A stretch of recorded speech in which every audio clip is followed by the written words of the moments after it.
Right then, my name's Cheryl Garvey. Should I be using this mic? I probably ought to. I don't know if it works. But you can hear me okay, can't you? Yeah. Cheap seats in the back?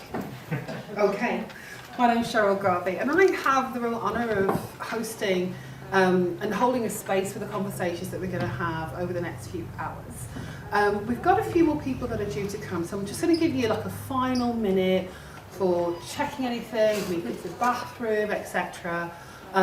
Before we actually kind of get into it. But just in terms of just letting you know some of the practicalities, don't think we're expecting a fire drill. The bathrooms, you would have passed them on your way in, so if you headed back out that door, went through the first double doors, went through the second double doors, maybe even the third double doors, and then so you've got to time this correctly, and then you look on your left hand side, you'll find the bathrooms, and the male and female bathrooms are on either side. I'm going to make an assumption that there'll be disability access bathrooms along the same corridor. Okay, we're starting shortly, we're finishing at 6 o'clock. And I believe we're having a little light refreshment midway through. So we'll be able to sort of give you something to snack on, both spiritually, intellectually, and of course for your body. Unless there's any questions, I think I might just kick off because it looks like everybody's fairly settled. Yeah? Ready to go?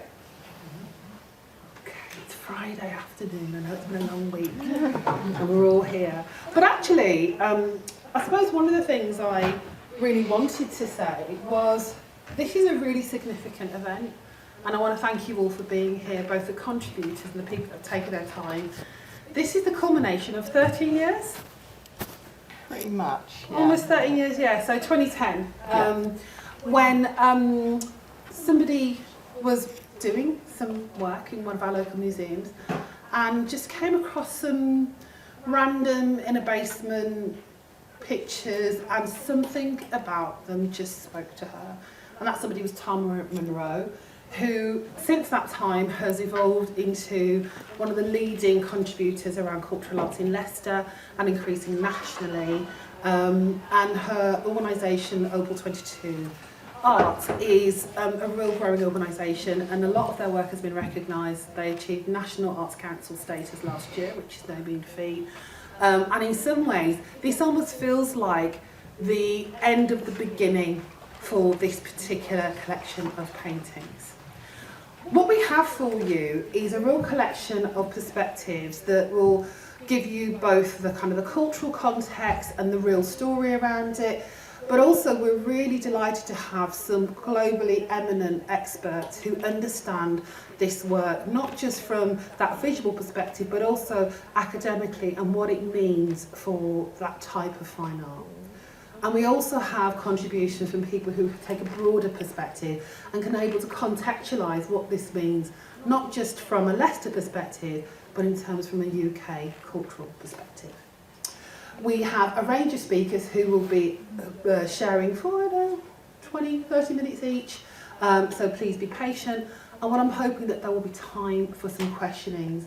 So if there are things that spring to mind, write them down. If you're anything like me, ask me what I thought 5 minutes ago, I couldn't tell you. So do write your questions down. I won't be stopping the speakers midway through, but you might have a really valuable question that other people would really like to hear answered, so we want to capture those.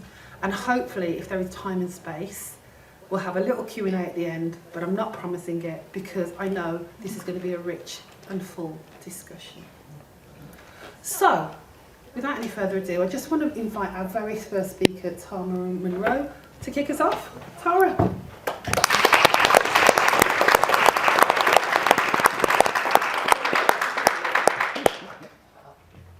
Right, and I might need Conrad to help me to find the presentation, but thank you all for coming. Glasses would be really helpful at this point as well. As Cheryl says, this has been a kind of a labour of love for me for quite a few years now, but I couldn't really tell this story. Without a lot of the people in the room. And That's why we're supposed to go. I'm doing my slideshow. Yeah, you'll pull yours up, okay? Okay, so today this is Casta Caste and Classifications. I wanted to kind of go on the journey of where we are now, because over the last 2 years, we've been really trying to piece this story together. There's been a lot of research about these paintings already, but I kind of wanted to come from a different perspective while I was looking at them. We go back to the story of where I found them, which was in the stores in 2009, 2010 of Leicester Museum. And I always have to go back to that point because they were in those stores for over 100 years and nobody had looked at them. Nobody had seen them and they were in quite a bad condition. And I always have to kind of wonder, why did I see them? What was in those paintings that made me look further in them? They were families, well, from what I could see, with a really junior eye, was these were mixed race families. There was black people in them that I'd never seen in these kind of situations. So they kind of spoke to me. Just to give you a little bit of an overview, each of the paintings, this was the first one that really jumps out at me. And you can see from the top, there's the inscriptions that they have on the top of them, which I've tried to explain further in an exhibition that we had earlier on in the year. And this one says a Spaniard and a Negro produce a mulatto. I don't know if I'm sure most of you have heard that term. And as we went through, they all kind of came through. There was zoology terms for the children. I'm not going to go into too much detail because the other ladies will, and gentlemen will tell you more about that. For me, with these paintings, as fabulous as they are and as beautiful as they are, because I do see them as beautiful, even though the message inside them is not so beautiful. They are some amazing pieces of work. But I wanted to know why they spoke to me so much, and I think a lot of it has to do with representation. To my knowledge, these guys at the back here might tell me differently. I don't think anybody of colour had worked on the curatorial team in Leicester before me, and probably not since me. Oh, I know, I think there is at the moment. So I was looking at these paintings with fresh eyes. I was seeing something that none of the other people that had been in there had seen, and I think a lot of that comes down to lived experiences. Mine was different to the average that had been in there. And I'm embarrassing my aunties here, because I think one of the things that was reason, because this is my family. This is my mom, and this is her sisters. 2 of them are sat here. Unfortunately, 3 of them aren't with us anymore. But we're a very diverse Caribbean family. We all come in different colours and different shades, different hair types, but we are very much a family. There is nothing that you can separate us by. As you see, if we're looking at colours and classifications, we would all have been put into separate pots when we are all a family. Sorry. So I had to look at what kind of legacy this has left us with. If we're classifying people, if we are putting people in positions where we're looking at them differently because of what they look like, Okay, no, so tell them it's opposite, the Bowling Green and that took pub. me to the beginnings of racism. What is racism? The belief that somebody can be different The Bowling just Green because of pub. what they look Bowling. The belief that they can have different physical and characteristics It's just opposite because the Bowling shade of Green their skin. pub. And that kind of made me No, look okay, at that's a second. Let's how get here first. does And it's at that the end of Bonner's Lane. make relevance to what we're living in today.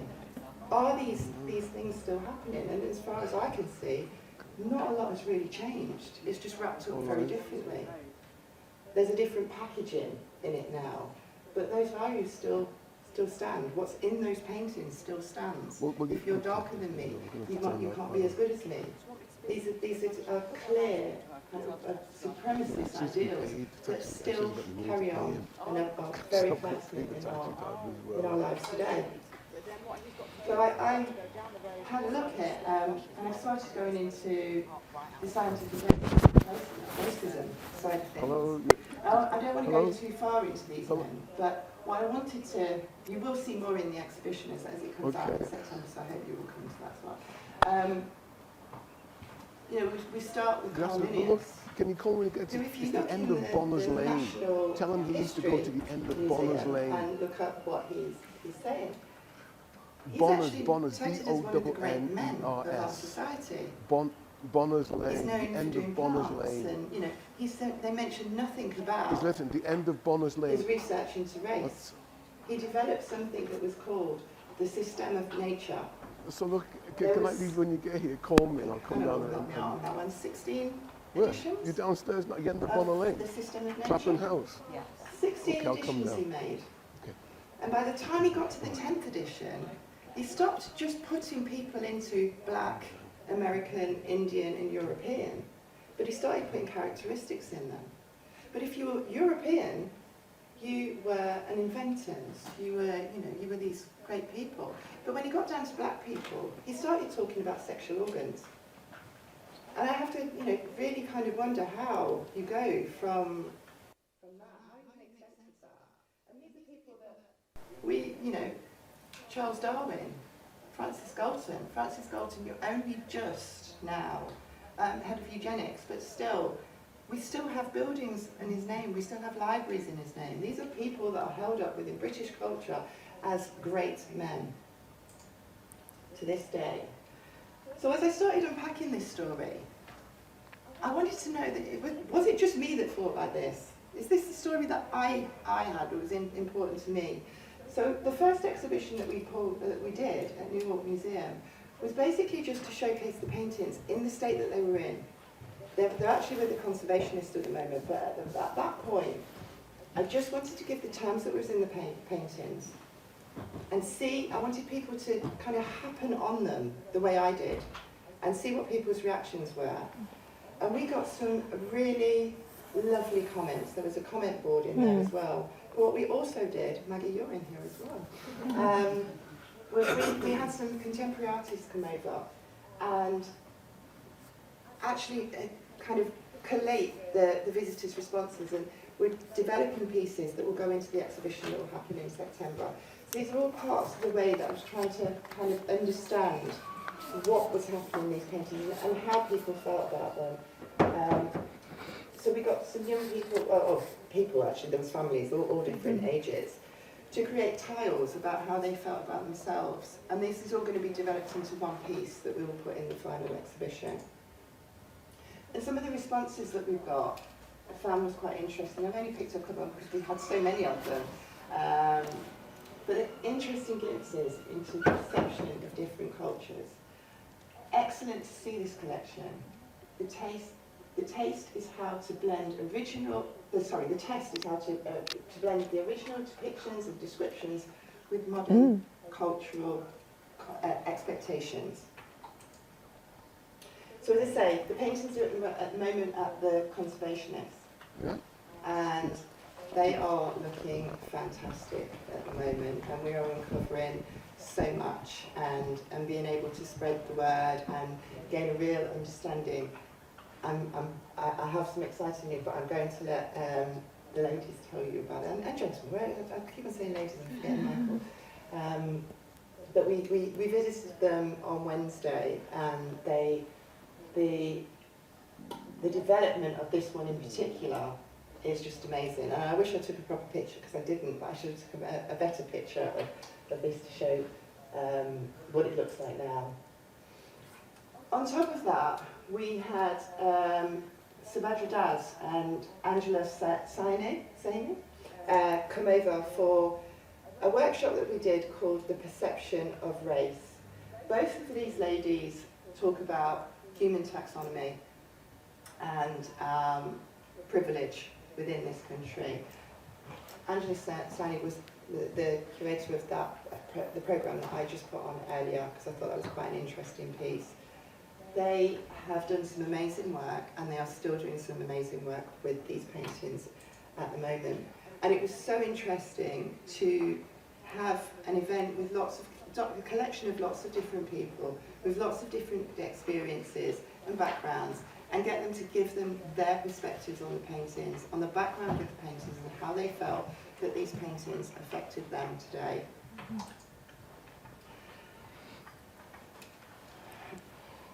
And I kind of went back to the 1950s, because from there, we're looking and we're having these conversations on race and identity, and looking at those men that have had a lot to do with scientific racism, and have a lot to do with how we look at each other today, and the stereotypes and the connotations that are put in place to say that we are different. I had to come back to the UNESCO report, which was a statement of race, and it was developed just after World War II.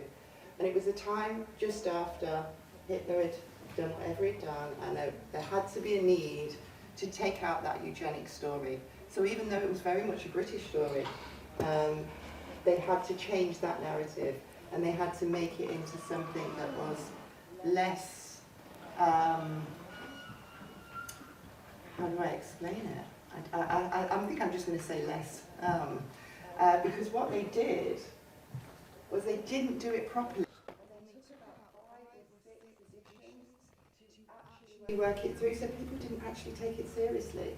So even when they flooded many magazines, I think there was about 400 magazines that they put this the statement in, but it's like they tickled it. So a lot of the scientists didn't take it seriously.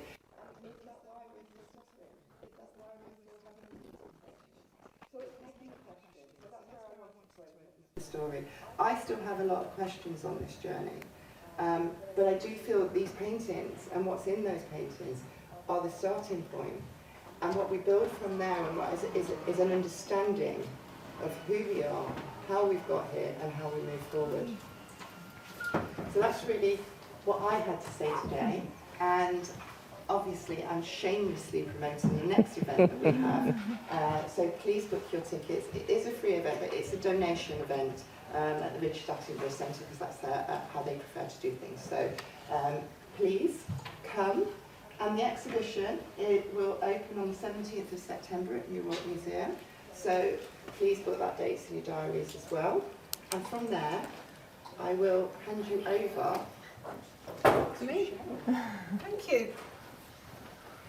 Well, that's really set the context for the rest of the inputs we're going to have for this afternoon and early evening. The next speaker is somebody who really has, I think the phrase that we use is skin in the game.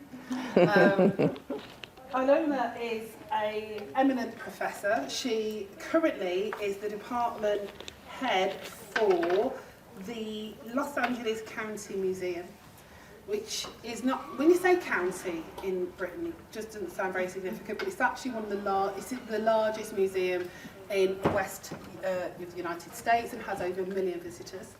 Ilona has a particular specialism around Spanish art, and really has a lot to contribute and has explored and examined around a particular style, which is the Casta. So Casta isn't the name of an artist, which is what I thought when I first read it. It's actually a style of painting, but you will probably elaborate a little bit more in your input. I think it's important to recognise that all of the contributors are people who have spent a lot of time and many years dedicating themselves to understanding these less visible stories. And while there's always can be a tension between the academy and community, I think I and others really appreciate people who dedicate their lives to surfacing these stories. So I just want to say to all of you, as part of your speaking, thank you. So I'd like us traditionally to welcome Ilona to the stand. Ilona.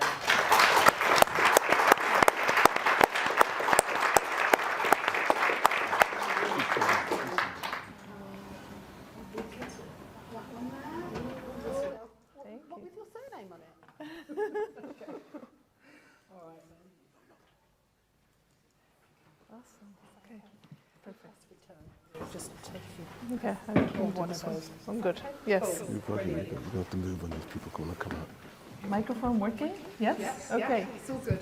Thank you so much. I do tend to go over, so please give me, sort of flag me if I'm I also have a lot of material to get through, so bear with me. I'm completely humbled to be here, and I feel an enormous depth of gratitude to Tara Monroe and Tanya for all the logistics, to Opal, to the Leicester Museum. Thank you so much for hosting us and creating the space to have this exchange. It's a real honor. As Cheryl mentioned, I have devoted some 30 years to studying this painting. Sometimes I think I just want to displace them from my mental scope, and they keep coming back. So they remain part of my life. I'm endlessly fascinated. I am especially gratified that we have this esteemed group of colleagues with whom we will all benefit from having a really, hopefully what will be a good exchange and conversation among many of these ideas. I started looking at the Casta paintings, and I just wanted to bring this up too, because I know that the discovery of the Leicester paintings for Tara was very personal for different reasons than mine. I was raised in Mexico City, I was brought up in Mexico City, and I was living abroad for some time, and I had an enormous sense of nostalgia for my homeland when I was away. I missed everything. I missed the people, I missed the food, I missed the crafts, I missed the textiles, everything. And when I came back to Mexico after being away for 5 or 6 years, I happened upon an exhibition of Casta paintings, and thank you, it's not a name, it's a genre, in Mexico City. And in a way, they kind of fulfilled the void that had opened while I was living abroad. It was a very visceral reaction, because I saw everything encoded in the paintings. But it was not until I started looking at the inscriptions that I thought, oh, there's something else going on here that seems a little darker. And that tension between the beauty of the paintings and the message, and we'll go through that in a second, of what they were conveying was something that I couldn't resolve in my mind. I didn't know if these paintings were actually celebrating hybridity and a racially diverse society, or if they were doing the opposite. And after 30 years of looking at these paintings, I am convinced that they do both. It's a paradox, it's a tension, and they do both things. So what I wanted to do today is, for those of you who are not entirely familiar with this type of painting, is just give you an introduction and show you how the genre developed over time, with hopefully some good images that are not published, many of them. So hopefully some of this will be a little bit of a surprise for you. Let me see if I get this right. Yes. So Casta paintings were invented in the 18th century. They span over 100 years. The first series were developed in 1711, and the last paintings were created around 1810, coinciding with the independence of Mexico. So if you think of that, that's a lot of years. And also if you think that the paintings were conceived as sets of 16 images each, sometimes all in one painting, but most times in separate canvases, and you multiply, I've documented 120 sets times 16, we're really talking about 2,000 works of art. So this is not a sidebar of art history. It has been considered a sidebar of this art history, but it's an enormous, enormous body of work, which begs the question of why were they so compelling? Who was collecting them? Why was there such a wide interest in these paintings? And this is some of the topics that these topics will be addressed by my colleagues Susan and Rebecca, so I'm going to try to not overlap with what the scholars after me will be saying. As you can see, the format of the paintings consists of a mother and a father and their child. Sometimes they're 2 children, so they're family groups.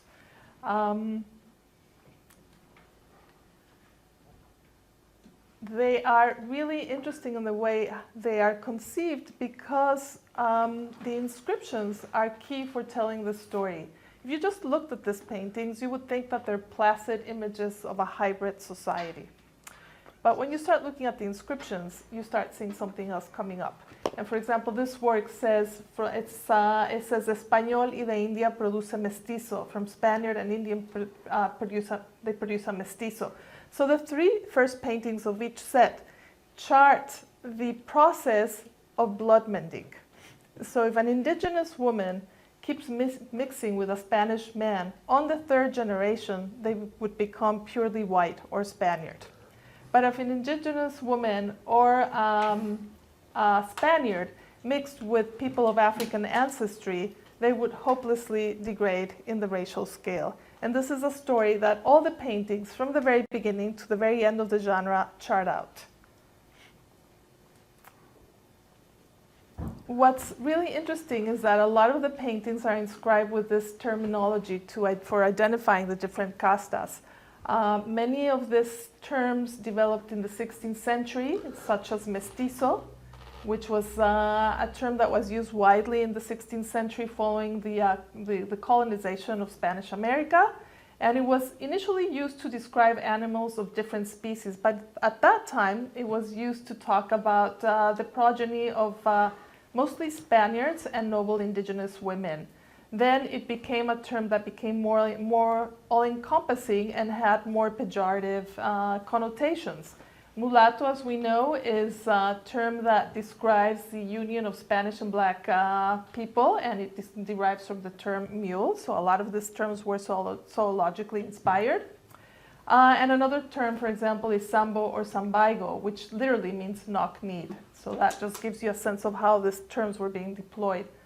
In the 17th century, you have the introduction of two new terms, which were castizo and morisco, light-skinned mestizo, and a morisco, light-skinned mulatto.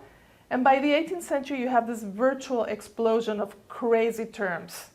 Here you can see just a few of them that range from zoological ones such as lobo or wolf, coyote, barcino, which means spotted animals, chamizo, which refers to a half-burned log, albarazado, which means a white-spotted person, and my personal favorite, I don't understand you. So you have this really crazy terminology that is being used in the casta paintings, and the question that people ask is whether these terms were used in daily life, right?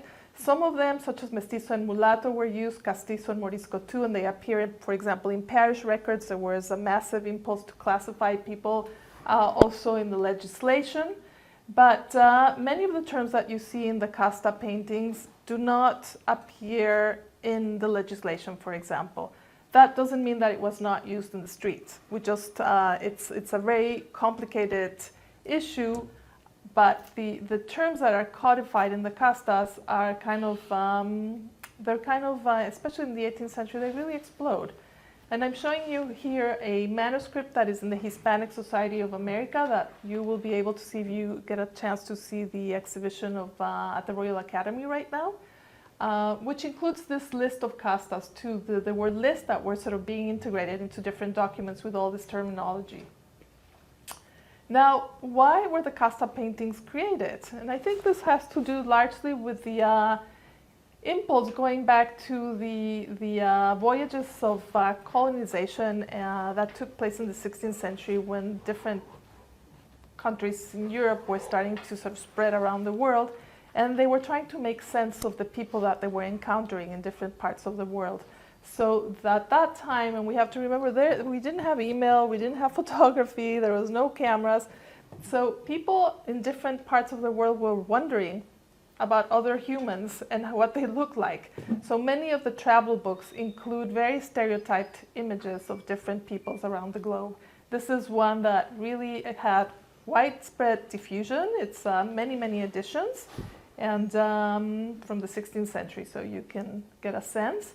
Also, this is a book that I find really interesting, particularly related to the casta paintings. It's a book by the polymath Athanasios Kircher. It's a book about describing it's highly illustrated, it's a beautiful book, also describing the different costumes and peoples of China. And if you look at kind of like at the construction of these images, they're not unlike the casta paintings in how you have this groups, this triads of three people. Some of the images actually include children. And these numbers key to the different figures to make them more identifiable so that people could actually see what they were looking. This book is, I'm not bringing this just randomly. There are many, many costume books and books of this type. But Kircher just happened to be one of those authors that was widely read in Mexico through the Jesuit network. There was a big Jesuit network, and this was a book that was widely available. Another possible source for the paintings are this kind of wacky documents confirming the noble ancestry of Spanish families. They're called Cartas Ejecutorias de Hidalguía. It's just because Spain was completely obsessed with lineage and tracing the genealogical origin of peoples, mostly because in the 16th century, Spaniards were really concerned about losing power, and there was the encroachment of the Ottoman power, there was the Reformation, there were all these threats that were coming from all different places that were threatening the power of the Catholic Church especially.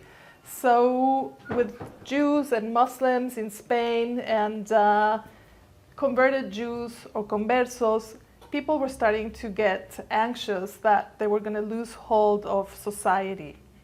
And they started creating these documents to trace whether a person was actually an old or a new Christian.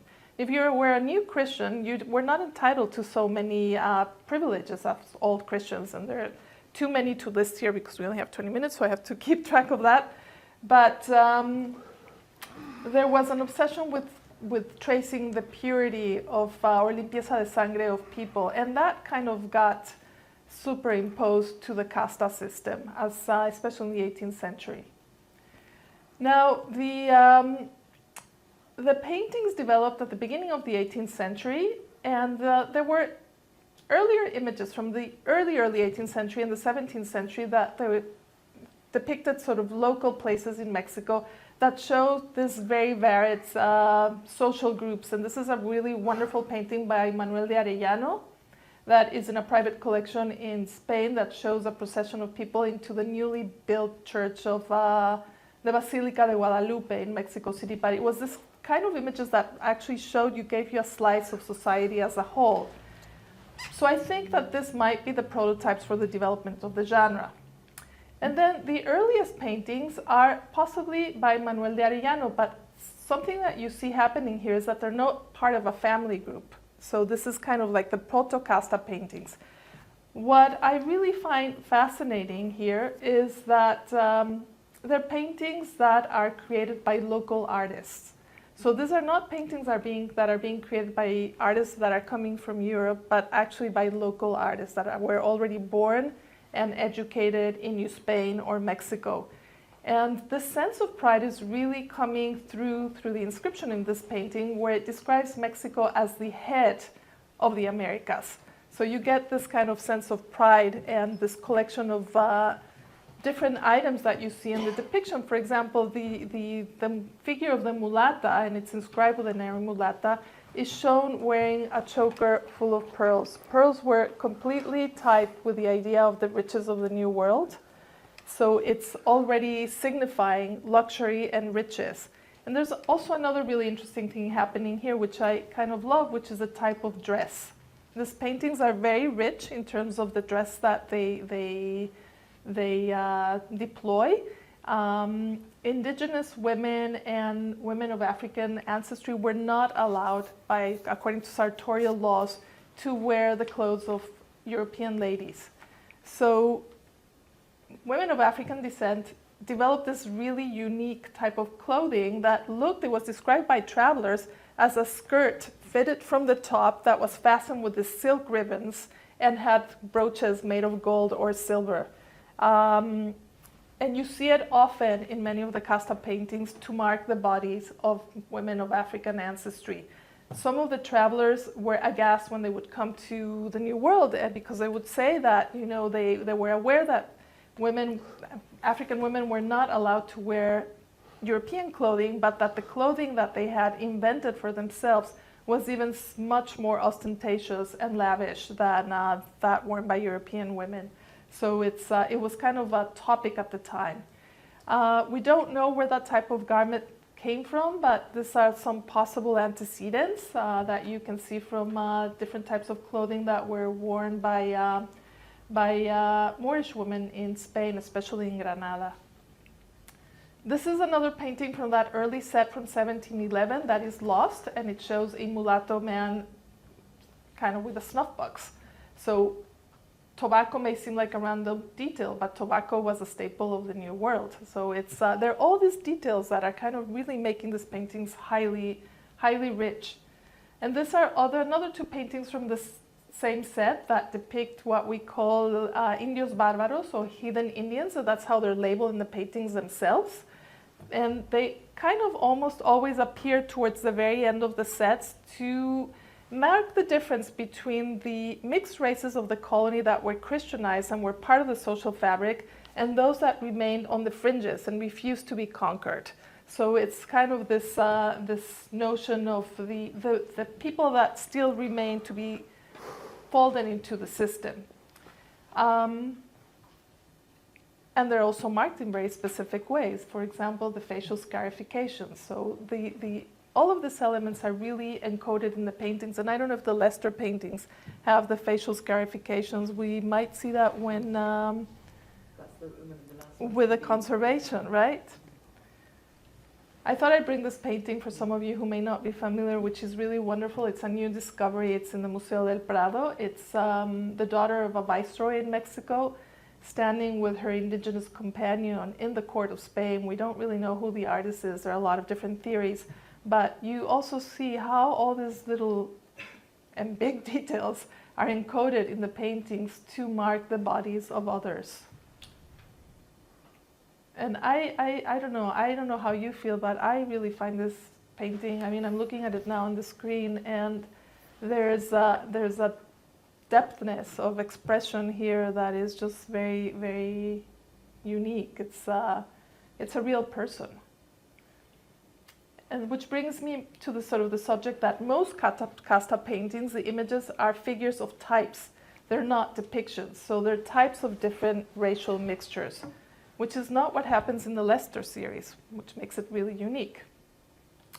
We have some documentation, I'm not going to get too much into it because Susan will, about who commissioned these paintings. And there's documents from the middle of the 18th century that claim that the two earlier sets were by this artist by the name of Luis Berrueco, who was active in Puebla, which was the second most important city in the Viceroyalty of Mexico. And this set was in a private collection in Spain and was recently acquired by the Museo de América in Madrid. So if we finally have a good opportunity to examine it. And the other set was allegedly commissioned by Viceroy Fernando de Alencastre y Noroña, which you see here on your left, from the painter Juan Rodríguez Juárez, and you see a self-portrait here. And to document the different races of the colony. So these are the beginnings of the genre. Now, we don't know exactly through documentation which was the precise series that the Duke of Linares commissioned from Juan Rodríguez Juárez, but we do have three amazing sets that Susan, Rebecca, and I, and Tara have been calling the Origin series. So they're three series that are likely by Juan Rodríguez Juárez or his circle. And this is the first one that some of you may be familiar with in Brimor. I'm just going to show you a few examples.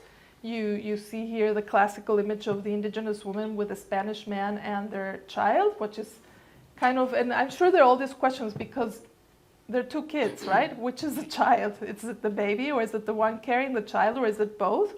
There are all these kind of contradictions to these paintings that keeps us kind of on the edge of our seat. We're always trying to understand these paintings and try to really come to a conclusion as to what they depict. But it's very slippery, and I think that's what grabs our... I think it's slippery for us, and I'm pretty sure that it was slippery for 18th century viewers. It's what kept them going as a genre.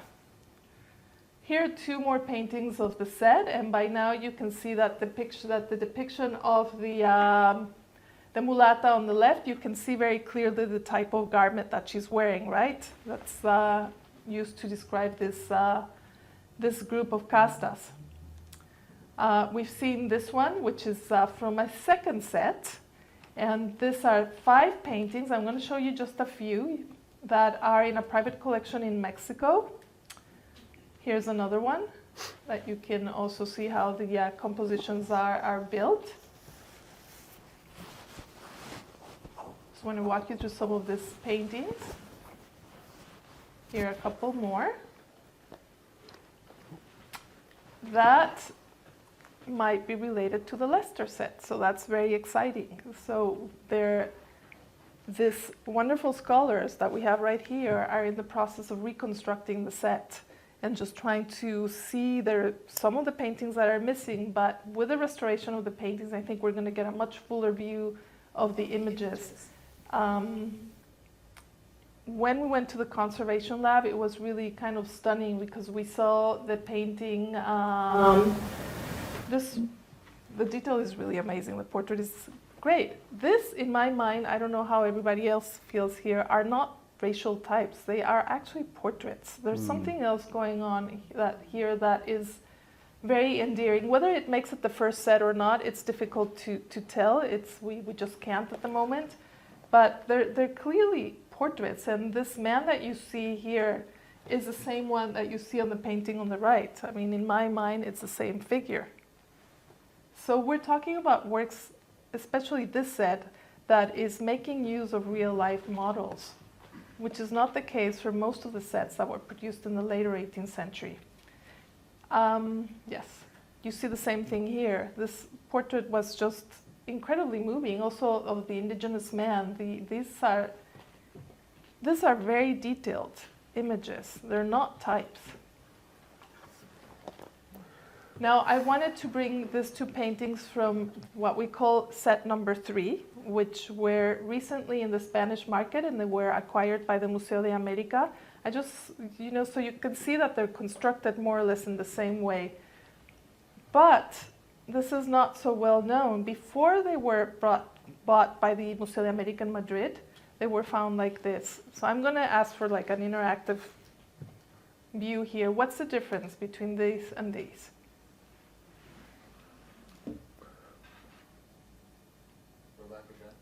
Yeah, do it again. Sorry? Take a close look. The color is off, so don't focus on the color. It's like bad photos. Captions. Yes, thank you. Yeah, captions, exactly. So when you have a picture, you have pictures like this that don't have captions, there's no story. I mean, there's no story that's being articulated with words. And what I find really fascinating is that these two paintings, when they came up in the market, somebody had gone through the trouble to erase the captions. And why would they do that? So those are kind of the type of questions that have resonance in today's, for us today. Would they make them less racially coded? Would they seem more like harmonious images of mixed race families? But they looked wrong. So we asked the owners of the paintings to x-ray the works, and when they did, the captions were discovered. So they cleaned them and the captions came up. So these are really interesting things that you won't see in the literature, because it's stuff that, when you have your hands on many paintings and you're working with different vendors and restorers, you can get those details that have a lot of meaning, especially for contemporary society. I find this really intriguing myself, that some paintings of castas have been slashed in half when the Spanish man has been dumped from the composition. So this, I have one. I love it. But I'm going to keep going really quickly. So the next artist who was very prominent in creating the castas painting was somebody by the name of José de Ibarra. And this is really interesting too, because I wish I could go into more depth, but I can't. It's the painting profession in New Spain was largely the purview of white or Spanish artists in paper. But in reality, there were artists of mixed race background that were that were famed artists at the time. And José de Ibarra is one of them. He apprenticed with Juan Rodríguez Juárez, the possible artist of the previous paintings, and he created one of the most extraordinary sets that's divided between a private collection in Spain and, again, the Museo de América in Madrid, where you can see the same emphasis on the contact among the figures and these very detailed sartorial emphasis. Here are 3 paintings from the same set that are just really wonderful, and you see the image of the barbarian Indians. It's quite different because you don't have a static view of the figures, but you have this sense of movement. So the artist is really trying to create more dynamic compositions here. This is, again, you by now recognize the type of clothing that we've been looking at. And what's really incredible too is if you pay attention, you can see also the attention to the shoes. The shoes was another element that was described by travelers who went to New Spain as something that was very sumptuous. And the dress that the mulata woman is reversed so that you can actually take a peek at the very expensive pink silk underneath. So aside from then you also have, of course, the silver brooch. And what happens here? You have the inscriptions, but they're at the bottom and they're really small. So there's kind of a difference there. It's more of an attention to the figures. The story is being told, but the emphasis is really on the figures. Here you have a few more. And then I just wanted to bring this connection too, because when we looked at this painting in conservation, it was really amazing. We were wondering why the Spanish male was dressed in that way. And then it became really obvious that he is wearing the clothing of a coachman.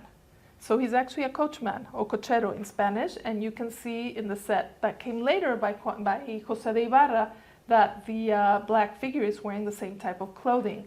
So this is what makes this painting so confusing, right? Because you think that the Spaniards would be at the top of the racial scaffolding, but sometimes you have these images where they're performing ordinary trades or occupations. So just when you think that you have the system right, you don't. And that's what happens with these paintings. They're very deceiving and slippery that way. 10 minutes, okay.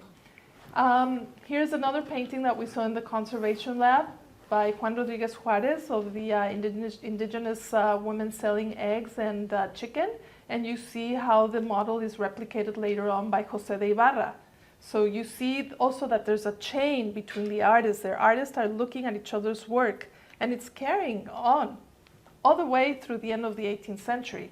And that's a very unique thing. It's this kind of like this notion of copies and iterations across 100 years. Some of the paintings include depictions of Indian weddings as a corollary to some of the Casta paintings. And it's really interesting too because you have the indigenous couple flanked by their Spanish or white godparents. So it's to emphasize this idea, and this is what I think is at the heart of these paintings in many ways. It's a hybrid society, but it's a society bound by this tie of love and marriage. So that's a Christian sacrament. It's the society that is, yes, mixed, but it's organized. And there's kind of this notion of civility. This is not me, this is the paintings. Here's another painting that depicts an indigenous wedding, also by Juan Rodriguez Juarez, that it's kind of been a lone star, but he might have been connected to one of the Casta sets. We just don't know. I'll leave that to Rebecca. And here what's so interesting is take a look at this. One of the Casta paintings in a French collection by José de Bustos, actually it has a ring. So in case you thought this were illicit sex actions in painting, there's actually the concept of marriage. And I think that's a really telling detail. Okay, so really quickly, by the mid-18th century, around 1660, there's a major shift in the Casta genre. So now you have the figures placed in different contexts where you can see their occupations, or you can see more emphasis on the natural wonder of the new world and more fruits and vegetables. So the reproductive aspect of the couples, of the mixed race couples, is in a way being equated with the lavishness and the abundance of nature. So it's the proliferation of people and the proliferation of nature. This is a set that is incomplete. It's in the Los Angeles County Museum of Art. And what's happening here with the inscription? Any volunteers?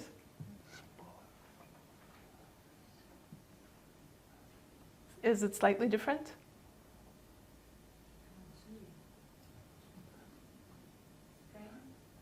Yeah, framed. Yes, thank you. Central. Central, thank you. Is that a number? Yes, numbers. Yeah, so they're numbered. So just in case you had any questions of what race mixing was better than other, the artists and their patrons went ahead and started numbering the paintings so that you would know that after 3 generations of mixing, Spanish and indigenous women, you would revert back to whiteness, which was considered the primeval color of humankind in this context. So the ideal thing was to revert to whiteness, and the thing that was unwanted was to go back in the racial scale. And that's the message that these paintings tell, and that's the dark side of the paintings. And here I just wanted to show you some of the attention given to the fruits and vegetables, including local fruits and vegetables such as the avocado, which is from the New World. I just wanted to bring this because it hasn't been seen. It's a new still life that was acquired by the Museo de América in Madrid by the same artist, Juan Patricio Morlete Ruiz, where you can also see that the different elements of the natural wonder of the New World are key to an inscription that is numbered. So there's this technology of knowledge that is used to reinforce the efficacy of messages in these paintings, because the images alone can't tell the story, because race is deceiving. You know, you can look dark, but you can be of one group or another. Artists and their patrons thought it necessary to reinforce the efficacy of the messages through this very elaborate technology of inscriptions. You see the same thing here. It's another painting by Morlete Ruiz, which is this is a main plaza. It's called in Mexico the Plaza del Volador, where you see all the different groups of peoples and the abundance of the land, and every element, every building, every type of people, every vegetable is key to a very lavish inscription. And this is a later painting that some of you may not be familiar because it just recently surfaced in the market as well, where you have 2 registers where the fruits are virtually the same size of the people. So it's, there you go. And I wanted to show you these 2 types that are not from Mexico, they're from Ecuador, where you now see the different types being juxtaposed to the super overgrown fruits and vegetables. Of course you have the black enslaved person being used as a foil to the white lady. And this goes back to, this is prevalent in other works of the period, such as this work by unidentified artists. And of course, need we go any farther? This is all the way to our times, Manet being a classic example. And you know, this partakes of a long tradition that goes back pretty much to the 16th century. So I just wanted to quickly show you these as a trope. The paintings also start having references to local landmarks. This bridge is not a random thing.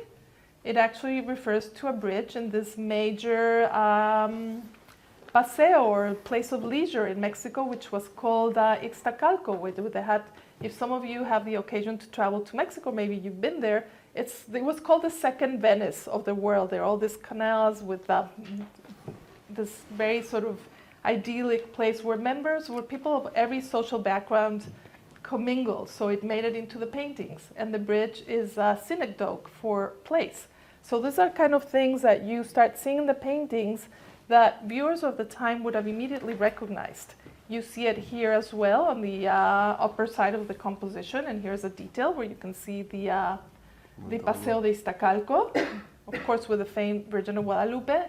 And the other reason I wanted to bring this detail is because you have the first image of the vignette, which is a Spanish woman and an indigenous man. But what's happening here? Any volunteers? Why this is different? Got celestial sort of imagery. Yeah. Symmetry. Yeah.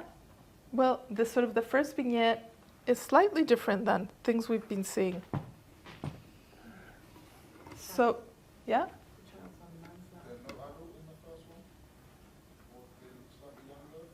Yeah, well, yes, I mean, yes, they could be younger. Anyone else? The religious element of the Santa, has that got any religious element to it? Yeah, Yeah? Is there a story? Yeah, well, yes. Normally you have the Spanish man and the indigenous woman, right? And what do we have here? We have the Women. Spanish lady and the heathen Indian. So Wow. it's in case you thought you actually understood the system and you thought that it worked consistently across the genre, it never does. And here you have another image with the Paseo de Iztacalco, and I just wanted to bring it because some of you surely have not seen it. It just came up in the market. And then we get to the famous set by Miguel Cabrera. It's probably the most famous set of the genre. It's from 1763. So some of the changes that I'm talking about are noticeable here as well. For a long time, the set was, like many, had 16 paintings. But this one, for the longest time, 2 of the paintings were missing. Recently, we found this one under a couch in Northern California. So I'm very proud to say that my museum was able to put the money together and purchase it. And it was a big splash in the paper just because it had been sitting under a sofa for like a long, long time. And well, I'll show you that in a second. What's really interesting too is that it's the only painting from the set that is actually preserved in its original scroll case. So a lot of these works were traveled in scroll case. This probably was it's a very important commission that probably went back to Spain. And if you think of it, a lot of paintings didn't go back in stretchers because that would have been really bulky in the ships and just take a lot of space. So many of them were rolled up and shipped that way. And then you can just imagine that people would go in front of like somebody in France or Italy or Spain and just unroll the painting and start telling the story of what they thought they depicted. So a lot of the stories behind the pictures, how they were interpreted, we don't know, but we can imagine. And you see again here, I'm pointing out the inscriptions, the important numbering the inscriptions. And I also wanted to just tell you this because you're not going to read it anywhere, is that we looked at this painting with our conservators in the museum. And the color that was used for the inscription is this very, very bright yellow. It's called, I'm not going to pronounce this right, so I'm going to fudge the word. It's called oripiment, which is actually a yellow that glows. So I found that really interesting because it really reinforces how important the inscriptions were. And this is kind of the neon sign of the 18th century. It's like center, bright, and right there. And it's a really important element of this later pictures. Just to give you a sense, here you have the Spaniard man and the mestiza, and then again you have the Spaniard and the mestiza who produce a castiza. And the next iteration would be producing a Spaniard, so you revert back. You see the significance of including different elements, not only the fruit, such as the pineapple, which was local from the New World, but you have this stall with beautiful textiles with the word Jilotepeque inscribed in the back, which refers to a type of indigenous type of skirt. So this is telling you that the scene is taking place inside a marketplace, El Parian, and here you have this view of the Plaza Mayor, which is the main plaza of Mexico City, with a structure where all the stalls of the Plaza Mayor were contained, just to give you a context. A couple more paintings from the set. Couple more, and okay. Generally, all the paintings show the families in very lavish costumes, and you would not know, it would be hard to tell what sort of their status is within these paintings. But some of the paintings, such as the one that you see here on the right, you start seeing some differences. The figures are wearing tattered clothes. So right now, it's not only about race, it's now also about class or calidad, as it's called in Spanish.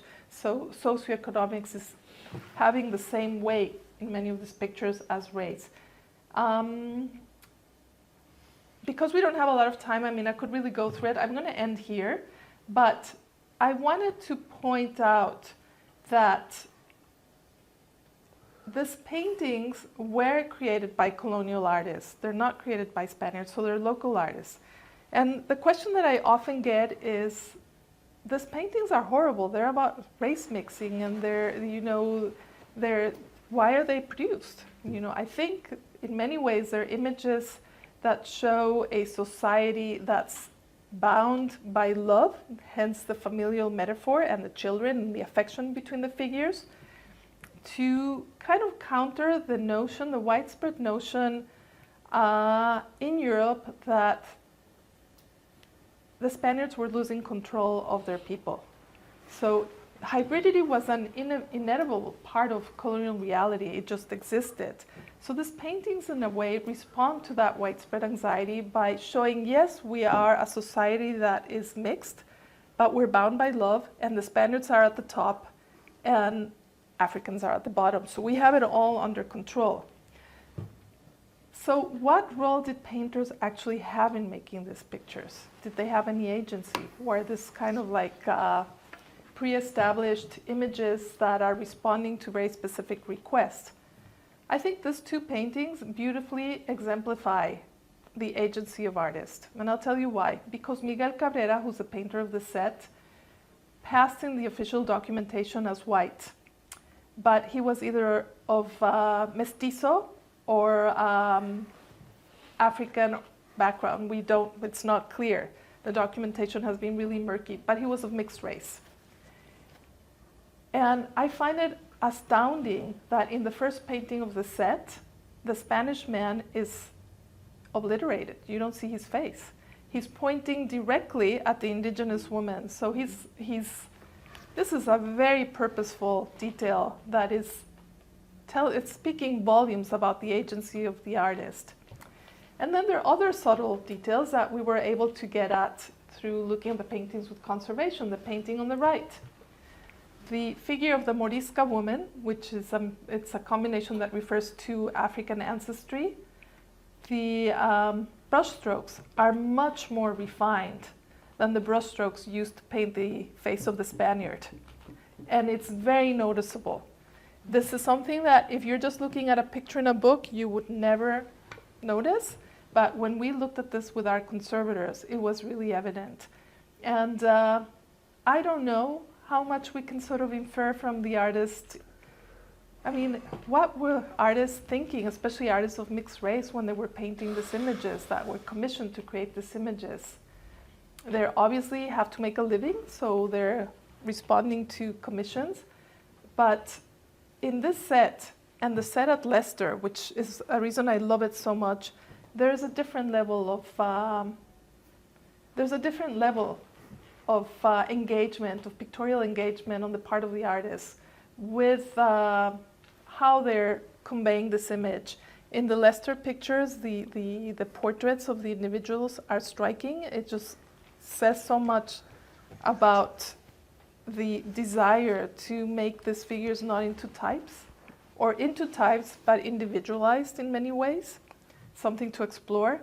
And in the set by Miguel Cabrera, the agency, the handprint of the artist cannot be more clear. So I have a whole half an hour more, but I'm going to stop there. And I again thank you, and thank you for your attention.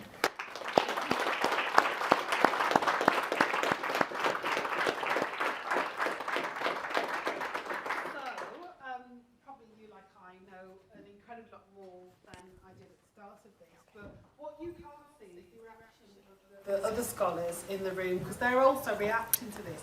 And what we're actually witnessing is culture creation. You know, how many times did Ilona say, this is not in a book, so I'm going to tell you this story now. And this is how culture and history and heritage is created. So there's something really unique that's happening in the space that we have today.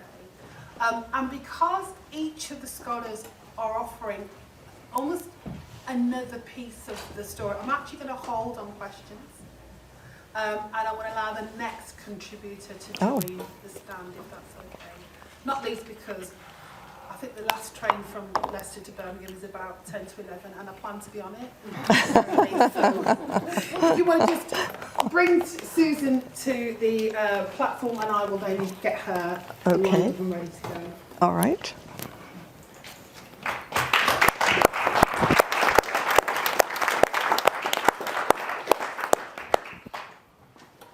Susan's somebody else who has a bit of skin in the game. You've done over 30 years of looking at Is it colonial Latin history? Colonial Latin American history, primarily colonial Mexico, yes.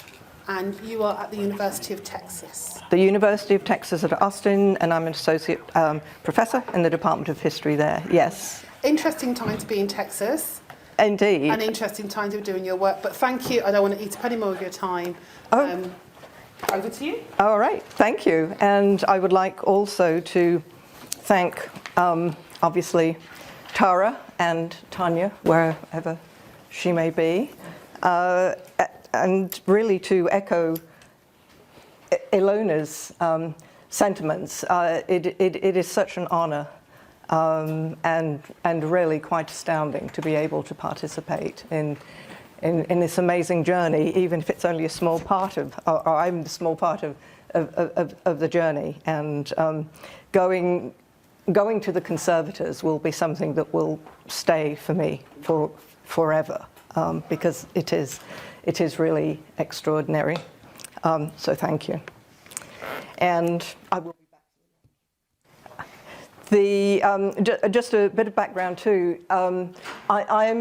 Although I live and work in the US, as you might be able to tell, I was born in England, and I come to this incredible genre from a very different place. I like to describe myself as a recovering economic historian, because my first work was on the tobacco monopoly in colonial Mexico, after silver, one of the most lucrative products in Mexico. What does this have to do with Casta painting? It has to do with Casta painting because I was looking around for an illustration for the cover of my first book.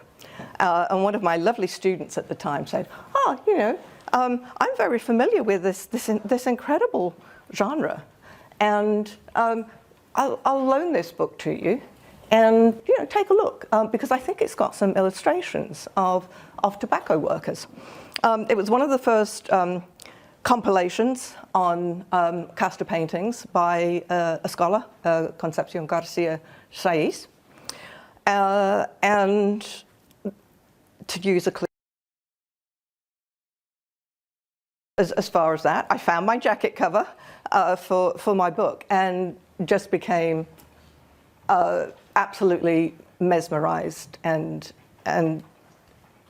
really seduced by these paintings. So again, I come at these not as an art historian, but as a social and cultural, and as I said, recovering economic historian. But I've never lost that, which is why I'm going to talk a little bit about the prices. So we'll start with what I want to talk about, as I said, is possession, place, and perception, assuming I can get through all of this, which I may not. Let me put these on. Wondering why this was so hard to read. This is why. I didn't have it on. So what do we know about the patrons and how Casta paintings could be acquired? Recent studies on patronage and collections in Spain have emphasized how the Spanish monarchy's representatives abroad, such as viceroys and ambassadors, not only provided an important conduit for the acquisition of curiosities, artworks, and antiquities for the monarchy, but were also often collectors and connoisseurs in their own right. The same can be said for the Spanish monarchy's colonial officials in Spanish America, many of whom actively participated in the growing networks created by academic and scientific exchanges at local, metropolitan, and cosmopolitan levels. Thanks to the research of scholars, the one I just mentioned, Garcia Saiz, and of course, Ilona, we have a good sense of the main clientele for Casta painting that ranged across high and middle ranking colonial officials and clergy, such as viceroys, high court ministers, the military, archbishops and bishops, as well as officials in key colonial bureaucratic offices. I would say I have yet to find direct evidence of any kind of female patronage of the Casta paintings, but rather acquisition through inheritance or as a gift, and I'll return to that point in a moment. So Let me see, where is my, am I doing this right? How do I get this on here? No. Where am I doing this? Should work. I, Is that where you wanted to be, or did you want to? yes, that's where I want to be, and then I do. You can either just press that to go forward.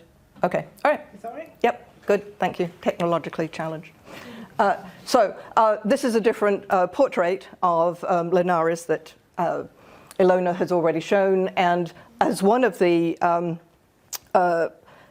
possibly one of the first patrons of the Casta paintings. Again, we do not know if the painting on the right was part of the actual set that he acquired, but certainly we know he commissioned at least one set from the Mexican painter Juan Rodriguez Juarez for Philip V and the Spanish court, and with a very specific mandate to understand the diversity and mixtures of Mexico's inhabitants. And this was, in one sense, not exclusively, but this may have also been influenced by the Spanish king's establishment of the Royal Public Library of Madrid and a royal order in 1712 that ordered the collection of books, rare artifacts, and curiosities from around, excuse me, from around the globe, including Spain's American and Asian colonies. Remember that the Philippines is part of the Spanish Empire at this point in time. Similarly, the Viceroy of Peru, several decades later, also in response to royal orders for the collection and shipment of curiosities and natural history specimens, commissioned in 1770 a series of 20 Casta paintings to be sent to the Prince of Asturias, who eventually became Charles III, to contribute to the formation of the Prince's Royal Cabinet of Natural History. So in addition to the kind of interpretations and understandings that Ilona has shared with us, there's no doubt that the Casta paintings among certain clientele start to gain this sense of being something exotic, something curious, something to be incorporated into these new collections that are being formed during the 18th century, not only in Spain. This is happening everywhere. I would also just point out, it's very interesting that by far the majority of Casta paintings in some way, and correct me Ilona, in some ways I think we can argue that the genre of Casta paintings are a Mexican genre. But we do have one extant set that you are seeing here that was commissioned, as I said, by the Viceroy to send to the Prince in Spain.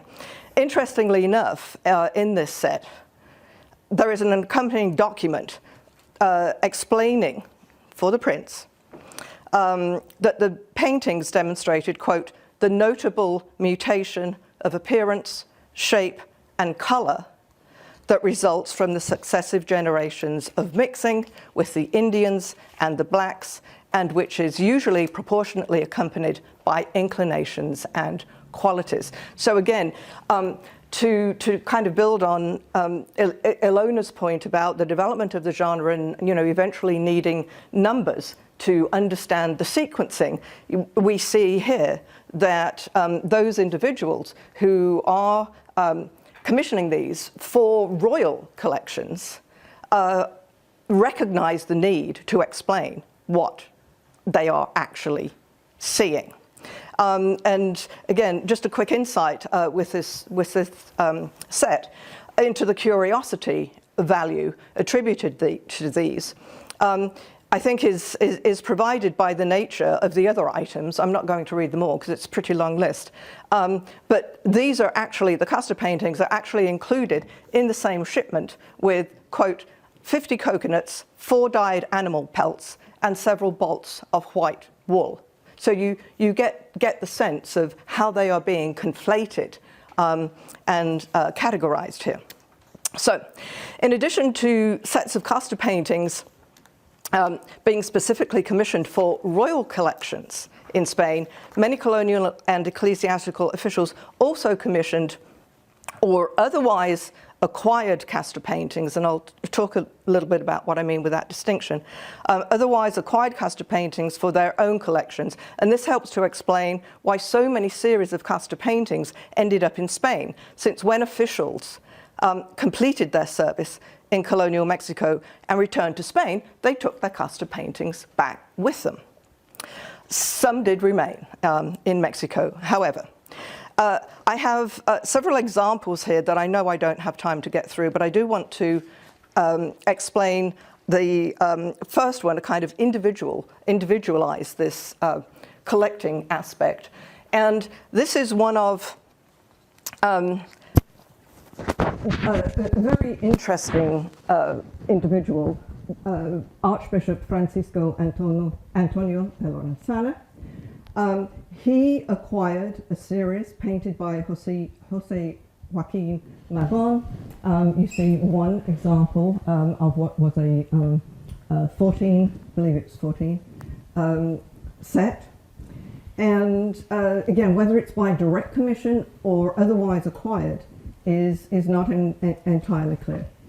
He was appointed by Charles III as Archbishop of Mexico in 1766, remained in Mexico City until 1772, when he returned to Spain to assume his new duties as Archbishop of Toledo, and where he founded a cabinet of natural history.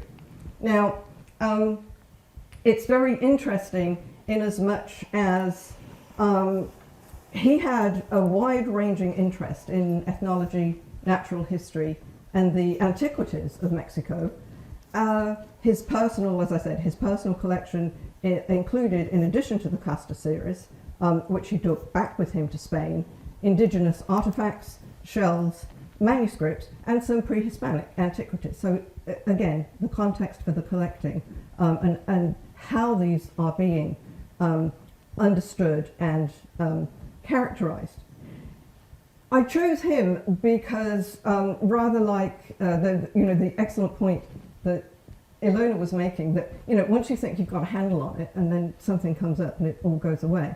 And it's this kind of ambivalence, this kind of tension that we see in what we know about Lorenzana, because he was very complimentary about the artisanal talents of the indigenous peoples of Mexico.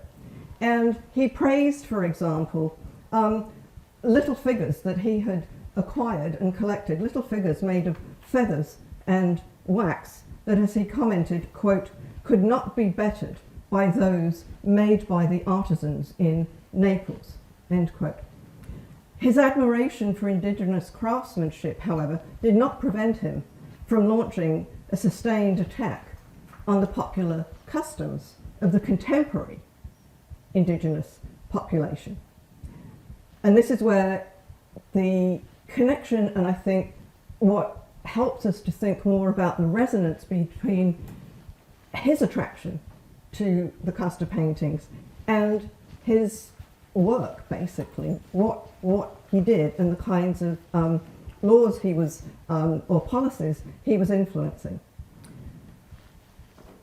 Specifically, he strenuously defended the practice of maintaining distinct records for different racial groups in baptismal, marriage, and burial registers, writing in 1770 that it is important to have this information because, quote, the mestizos, children of a Spaniard or Indian, and that of castizos, are pure,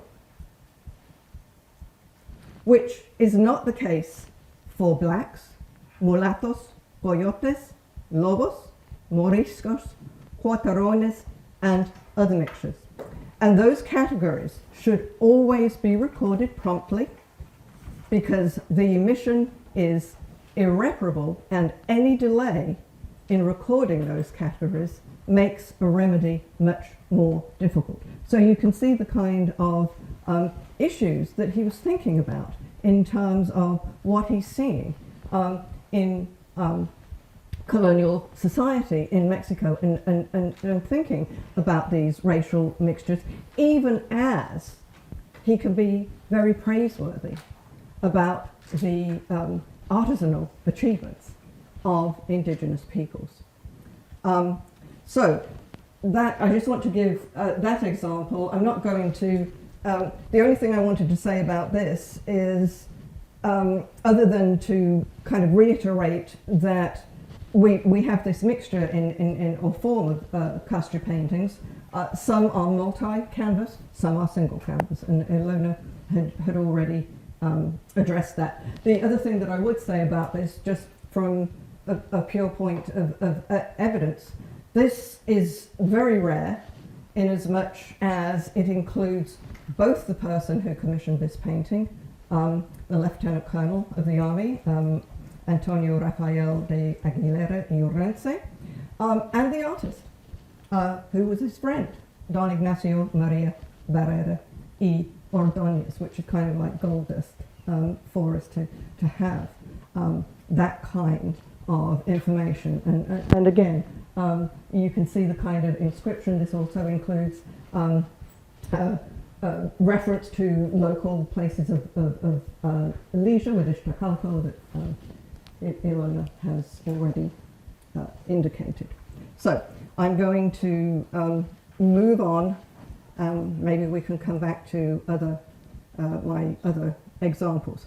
So moving away from commissioning and those royal commissions, who else owned them? Casta paintings could also be acquired through gifting, bequest, and inheritance. Of the two sets of Casta paintings owned by another viceroy, Viceroy Bucareli, he sent one as a gift to his niece. So this is where we see women acquiring Casta paintings. He sent it to his gift along with many other items from Mexico, which obviously demonstrates at least that he thought this was suitable and desirable as a gift. He bequeathed his other set of Casta paintings to his official secretary, who he had worked with during his tenure as viceroy in Mexico. Although it's unclear whether that bequest was made because his secretary had said, you know, I would really love your set of Casta paintings when you leave, or whether it was just a way to not have to worry about shipping them back to Mexico. But that's where they remained, in Mexico with his secretary. They could also be acquired through inheritance, as is the case of the widow of a royal minister of New Spain. She owned 10 paintings described as paintings of Indians were listed in her estate inventory. Again, lovely evidence, but ambiguous evidence. So we know she inherited them. Whether he had purchased the series, though, specifically for his wife as a gift or for himself as part of a cabinet of curiosities is also unclear. Finally, acquisition through secondary markets, which is to say purchase at estate sales and public auction. And that's demonstrated by these two examples, which I'll give very quickly. At the estate sale of a Spanish judge from the High Court of Mexico City in 1780, a series of 14 Casta paintings were appraised at 70 pesos. They eventually sold for 84 pesos. So clearly, the new owner's willingness to purchase above the appraised price illustrates, I think, at least a level of desirability. And then it's and this is an area that needs so much more research. But we can also start to consider not just the shipment of Casta paintings back to Spain, but also dispersal to other countries, and how and why this is happening, as I said, needs so much more research, and this is certainly something that Rebecca is dealing with as well. So, what I want to emphasise is how quickly, relatively speaking, the mobility and circulation of Casta paintings begins. One of the earliest auctions of Casta paintings I have found to date is in 1790, when a set of 15 copper plates by the Mexican painter José de Páez, painted in 1766, were auctioned as part of the estate of the German painter Dominikus Gottfried Werger. And what makes this even more interesting is that the auction took place in Hamburg. So between the painting's creation in 1766 and their sale in 1790, somehow they had worked their way from Mexico, possibly through Spain, to Hamburg. But we do not know the exact route and circulation, but it's very interesting that they are already, or some are already being auctioned, certainly in Hamburg, in the 1790s. Let me go here. Okay, prices. This is where I perhaps need to go into rehab as an economic historian. So we really know very, very little about what these paintings cost.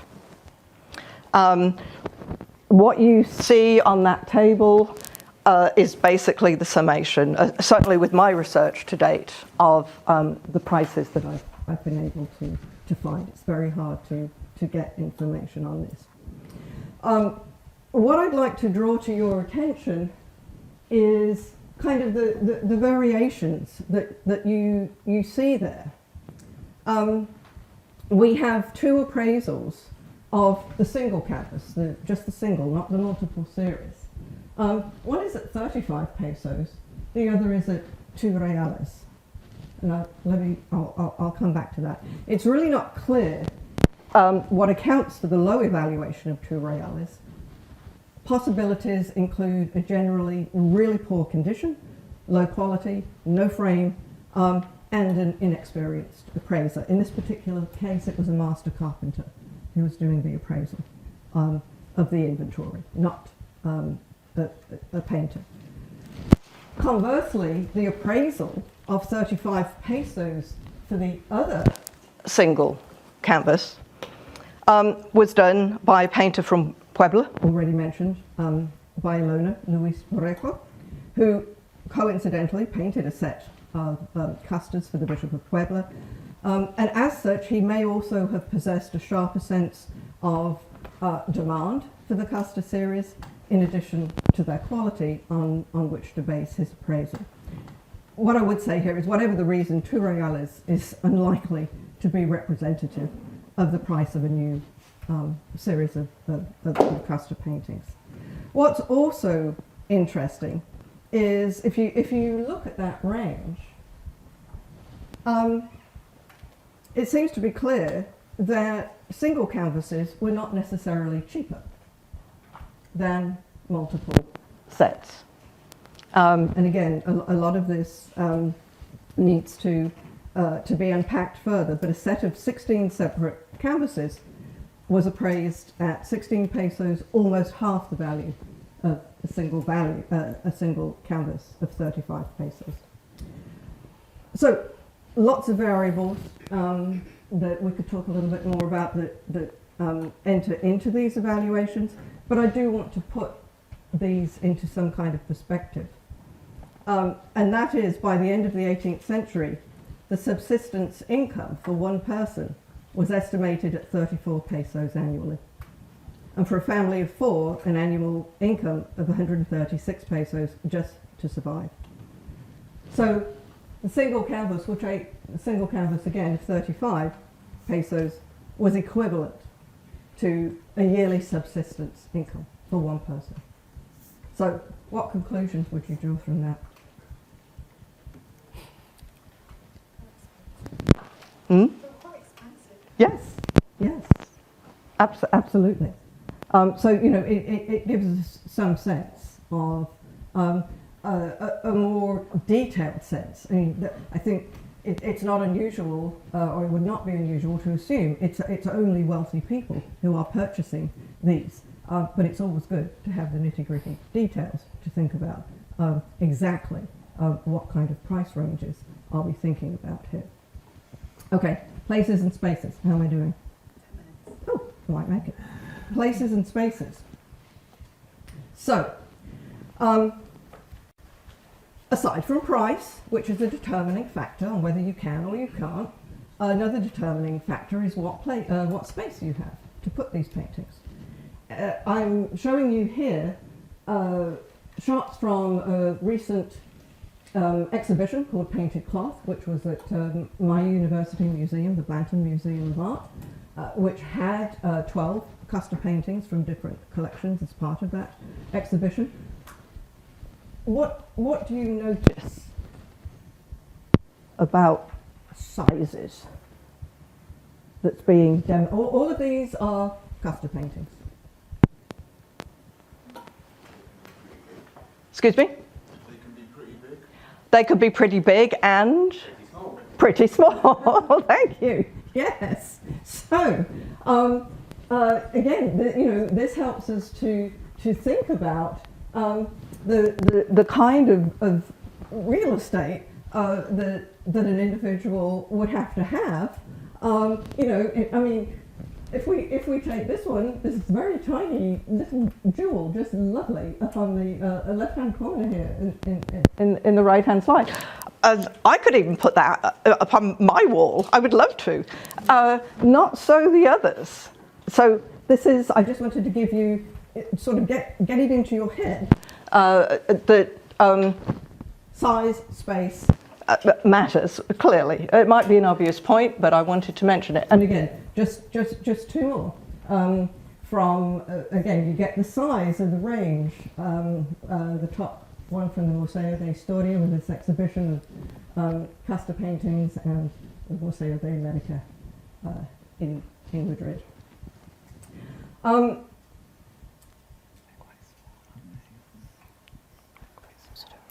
Given the cultural milieu and really mania for collections and collecting in the 18th century, opportunities for the exchange of information about curiosities and the viewing of such collections did not depend solely on the existence of a public museum or gallery, but nor did it mean that everyone would have had to have been able to see a Casta painting. And I think this is a really interesting issue, because I think sometimes there is a tendency to assume exactly that there was a super wide viewing audience for these Casta paintings. And I think that's something that we can discuss, and at the very least not assume. We can think about the display of these paintings in official, public and quasi-public spaces, museums, universities, high-ranking officials' residences, such as viceroys and archbishops' palaces, and unofficial, quasi-public spaces, private collections in an individual's home, opened up to family, friends, and important visitors. And again, this is very much a practice during the late 18th century, where there was this very vibrant network among collectors in Europe, certainly in Spain, about who had what, where they were. You know, could you go see them? So this was the point about being able to access them in what would essentially be private homes was certainly possible. Evidence about the display of Casta series in Mexico is very thin, but what we have suggests that some did remain in the private homes of owners. We know that the 6 Casta canvases owned by the Viceroy, Bucarelli, who subsequently gave them away, as I mentioned earlier, were displayed in the Viceregal Palace, but where precisely in the Viceregal Palace is unclear. Whether the Casta series acquired by Archbishop Lorenzano, who I talked about earlier, was ever displayed in Mexico is also unclear. More evidence exists for exhibition spaces in Spain. The main public space where Casta paintings could have been viewed by a wider audience, of course, was the Natural History Museum in Madrid, which was created in 1771. At least one Casta series from Mexico was exhibited in the museum. Oops, excuse me. Ilona had already showed this, the Luis de Mena castas, single canvas. But you can see on the right, this is a mock-up of what and where it might have been placed in the 18th century and what a visitor may have seen. But again, as you can see, going back to my earlier comments, it is in a room in conjunction with other curiosities and artifacts.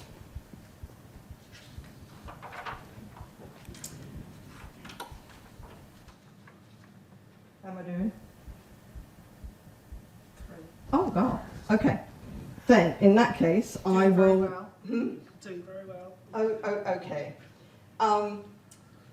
So, just I'll jump over that and go to private viewing. The possibility to view Casta paintings in private houses is demonstrated by the experience of one of many English travellers to Spain in the 18th century. This particular one, Richard Twiss, writing in 1772 and 1773, he commented that, quote, in several houses in the seaport towns of Spain, and he's really talking about Malaga here, I observed paintings of the different coloured races of beings which are produced by the Spaniards intermixing with the Indians in America, and under the paintings were inscribed the names of those races. So again, and I will be coming back to Twiss, but again, I just wanted to give you sort of a sense of who and how people may have been able to view these paintings, even if they did not own a set of Casta paintings. I want to conclude with 3 excerpts. To start thinking about perceptions and reactions. Based on my research and a lot of reading that I've done on this, one thing that has become clear is even if the Spanish wanted a homogeneous message to come out of the sequencing and the hierarchy embedded in Casta paintings, how they are going to be interpreted cannot be controlled. And it's very interesting to keep in mind the heterogeneous responses. And that's hardly surprising, because people are going to view these paintings all coming from their own particular subjective positioning.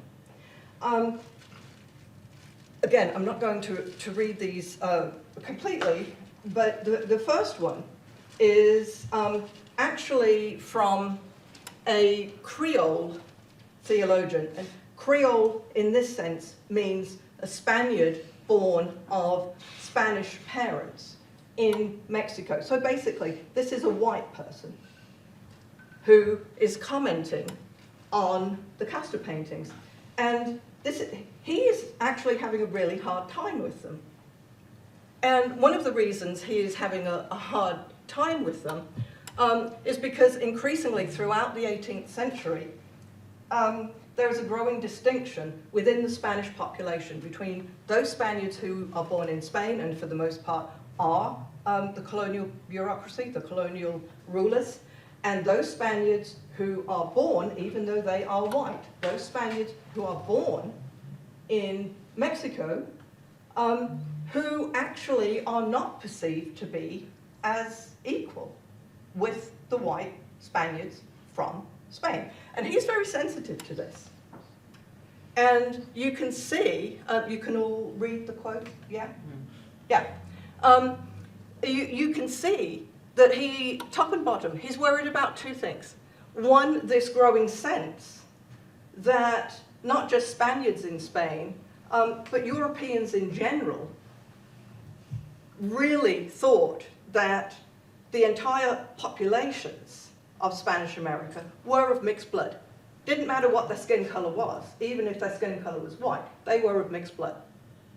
He's worried about that. And then it comes to the bottom, he's already picking up on different regional usages and understanding of the category Creole. And for him, he is understanding it and finds it offensive and painful because it should be used only to categorize children of black slaves born in America. So we have his example, or his reactions in 1746. We move back to Twist, who I mentioned earlier. Big skeptic. After he had examined and viewed those Casta paintings in the private houses in Malaga, he goes through all of this, and in his work, he reproduces the 16 individual racial mixtures that were labeled on the series that he saw. So when his book is published, people could read those racial mixtures.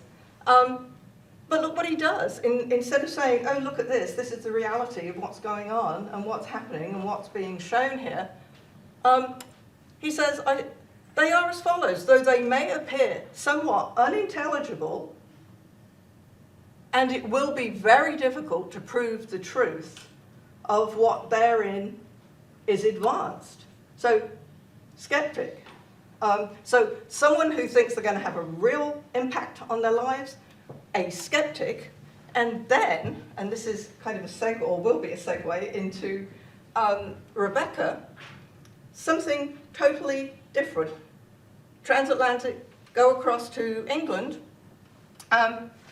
This is an advertisement from the Morning Post, 12th of March, 1801, that is advertising the sale of a series of Casta paintings painted by Velázquez, no less.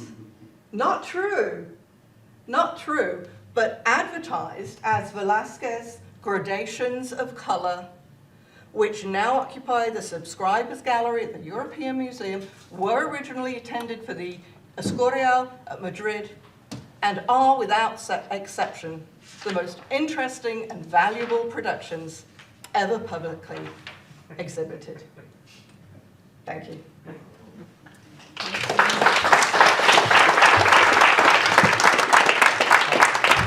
I'm already intrigued by the title of your presentation.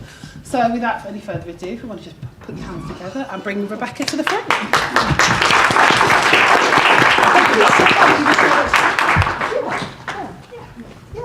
Thank you so much. Well, I don't want to take up too much time doing this, but I really can't start without echoing the thanks that other people have already made to Tara and to her team for having put this all together and for having invited me here today, but for having given me the opportunity to learn about the existence of these extraordinary paintings that we're all here to talk about. It's just, it's totally transformed the last couple of years of my life in terms of what I'm thinking about, and I'm really grateful to you. Thank you so much for what you've done. So I want to begin, and I'm going to be shifting the focus away from the world of Mexico and of Spain and of colonial Latin America to Britain. So we're making a little geographical jump or journey with what I want to talk about. And I want to start by thinking a little bit about where we are right now. Well, not this very moment, but I want to think about Leicester and now and here. Because I think by now we should all know that in 2010, Tara Munro, who was working at the Leicester Museum and Art Gallery, made the remarkable discovery of a set, or a part of a set, of paintings that have since been identified as Casta paintings. So just to give you again another set of slides of these images. So These paintings, and here perhaps are some of the titles of them in Spanish, so you can look at the different labels and have some pictures of them. The paintings were donated to the Leicester Museum in 1852, when, according to the acquisitions ledger, and I think maybe I have a little slide, there you are, you can see the entry from the acquisitions ledger. Dr. Noble, who was a local politician, donated, as it says there, 5 large oil paintings representing various races of American Indians. So in 1852, that's how the paintings entered the museum's catalog. By the next year, Noble's 5 paintings were hanging in the museum's lecture room, where they were described as constituting a handsome ornament. And Noble reportedly intended them to form, again according to the museum's records, the nucleus of a gallery of art. And they were in fact the very first paintings to enter the Leicester Museum's collections at all. These were the first paintings that the museum acquired. So what I want to do in this relatively brief presentation is talk a bit about where the paintings originated, or not, well, we know where they originated in Mexico, but how they got to be in the storeroom of the Leicester Museum. And I also want to talk a bit about what they meant to British viewers in the 19th century. So we've heard a little bit about some of the ways in which people in Mexico thought about these paintings. For example, Susan ended with a quote from one of these Creole writers. We've thought a little bit about how an English traveler in 18th century Spain thought about the paintings, and she ended with a quote, which you probably saw was the title of the presentation, about how people in 19th century Britain thought about them. So that's what I really want to focus on. Now, as has already been mentioned, prior to the discovery of this set in the basement at the Leicester Museum, it was thought that there was one set of Casta paintings in Britain. This was the set that Ilona talked about that was at Breamore House at a stately home in Hampshire. So we knew about that one. And it seems now that another set that looks to me, and I think this is what's been being suggested to you overall, is again by Juan Rodriguez Juarez, the same artist who painted the paintings that are in the stately home in Hampshire. He painted the set that's been found in Leicester. So it's really remarkable that some of the earliest evidence for some of the earliest sets of Casta paintings place them in the UK. That's really quite extraordinary, that these very early examples of this remarkable genre turn up in Britain. And we need to much more research to tell out the whole story of how they got here and how that came to be. But what I'd like to do, as I said, is tell you a bit about what we do know about the Leicester paintings and talk about, as I said, what they meant to 19th century British viewers. So let's start with Dr. Noble's 1852 gift of 5 large oil paintings to the Leicester Museum. Let's start with that, okay? So who was Dr. Noble? Dr. Noble was, well, Joseph William Noble, to give him his full name, was a Leicester politician and physician and philanthropist, an active member of a series of worthy organizations. And in the 1850s, at the time that he donated these paintings, he was the mayor of Leicester. And he later became MP for Leicester, representing the Liberal Party. So where might he have acquired these unusual paintings? His links to the Hispanic world were pretty slim. The strongest link that Dr. Noble had to the Hispanic world, as far as I've been able to determine, is in fact his membership of the vehemently anti-Catholic, anti-Spanish Protestant League, which was an organization in the 19th century in Britain that was extremely opposed to what was called Catholic emancipation, which was letting Catholics hold political office, etc. Noble was adamantly opposed to that, and he was an active member in this anti-Catholic society, and he gave many speeches about how terrible Spain was because of its Catholicism. So he doesn't seem to have held Spain in particular fond regard, and that, that's like a very promising connection to where he might have acquired some Casta paintings. The other link to Spain that in Noble's life is the fact that he died there. And in 1861, which was 10 years after he donated these paintings to the Leicester Museum. He went to Malaga, in fact, on a health cure, which was very ironic because while he was there, he contracted cholera and died. So, I mean, that's, again, doesn't seem like a very promising connection to the Hispanic world. And in any event, as I said, his only visit to Spain, as far as I can tell, was 10 years after he donated the paintings.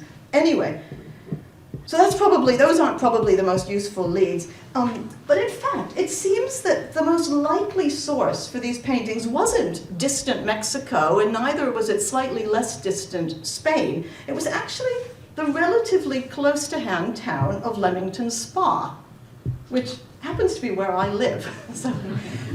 So 25 years before Noble donated his paintings, in 1827, John Russell, the 6th Duke of Bedford, visited the then small spa town of Leamington, which is about 30 miles from here, just in case you don't know. Here is a little map just to show you it's relatively close.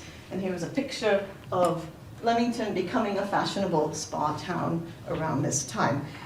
So while he was there, the Duke toured the sites of the growing resort, which included a number of picture galleries, some newsrooms where you could read the local papers, and of course many venues that were selling the mineral water that was attracting fashionable tourists to this growing town. And it seems that the Duke enjoyed his visit. The Coventry Herald, which existed at the time, reported on his visit and described that His Grace enjoyed the whole thing overall. He was highly gratified with the tout ensemble, but especially he was very interested in the very curious and eccentric series of pictures representing the marriages and intermixtures of blood of different castes, which I hope we can by now recognize as a description of casta paintings, right? That's a pretty, that seems to be what we're seeing here. So, where was this curious and eccentric series of paintings being displayed? Well, the paintings were displayed in an art gallery that was run by Mr. James Bissett. And there's a picture of him. Bissett was a very interesting person. He was an extremely energetic and idiosyncratic entrepreneur who played a key role in developing Leamington into a successful spa town. He was born in Scotland, in fact, but he spent his teenage years in the very bustling mercantile city of Birmingham. And it was in Birmingham that he acquired what became a lifetime habit of collecting of all sorts of things. And he eventually amassed enough of a collection of curios and coins and antiquities and stuffed birds and mineral objects and bric-a-brac of all sorts that he was able to pull together to create what he called a kind of cabinet that he displayed to the public in Birmingham. And he and his wife, who we referred to as Mrs. B, subsequently moved to the nearby town of Leamington, whose saline waters, as I mentioned, were beginning to attract a clientele. Particularly, they were used as a cure for constipation, which was a continual problem of the Regency and early Victorian diet. So there's lots of very sort of slightly circumlocucious descriptions of what sorts of problems the mineral waters might help you to resolve. And on establishing himself in Leamington, Bissett immediately opened a museum to capitalize on the growing number of tourists. And he also, in a very astute move, wrote a guidebook to the town. Here you can see his 1814 description, which helped, again, put Leamington on the map. So, what was in this little museum that Bissett opened? Well, his first offerings consisted largely of the bric-a-brac and curios and stuffed birds and other natural history specimens that he brought from his existing museum in Birmingham. But by 1815 or so, his collections had grown to include about 150 paintings. And these included a number of works that Bissett held in some regard, and which he attributed to great European painters such as Holbein, Teniers, a number of important European artists. Whether they were by Holbein, etc., is a totally separate question. But that was, these were presented as works of fine art. And among these works of fine art that Bissett described himself as owning was what he described as a very curious and eccentric series of pictures, which he referred to as his Mexican pictures. And of all of Bissett's varied collections and possessions, his Mexican pictures were the things that he regarded as most remarkable. And they were the only pictures that he chose to describe in any detail in the 16 volumes of memoirs that he wrote towards the end of his life.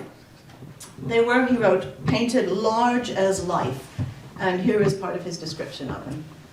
And he said they consist of the aborigine of the South American Indians and also of the civilized Mexicans with the marriages and intermixtures of blood between Europeans, Africans, and Indians from white and black producing the mulatta, etc., right? Again, I think we can now recognize this as a description of Casta paintings, right? Yeah? Are we with that? Yeah? And I'll point out also that he also, just note that he also mentions, he also has a painting of a marriage and a funeral ceremonies of Mexicans. We'll come back to those, so just remember that. And he, as well you can see, believed that these paintings were painted by Velázquez, by Diego Velázquez, the great artist of the Spanish Golden Age. Or if not by Velázquez, by some eminent Spanish artist of great eminence. Right? So, and he valued them in monetary terms extremely highly. He claimed to have refused the offer of 400 guineas. Well, he says here, I've refused an offer of 400 guineas. I mean, an unbelievable high amount of money. There's no possible way that highly unlikely such a high offer could have been made. But it indicates the high artistic value that he placed on them. Now, he did not state precisely how many of these Mexican portraits he owned, but his descriptions, in fact, match pretty closely with the paintings that were donated to Leicester. I think you can see some of the matches, so I've tried to map out his description. Actually, that's a slight, I should read as griso, yes, I've misread, I've mistyped that. But you can see that his descriptions of the paintings that he owns and the titles that are on the Leicester paintings actually quite nicely match.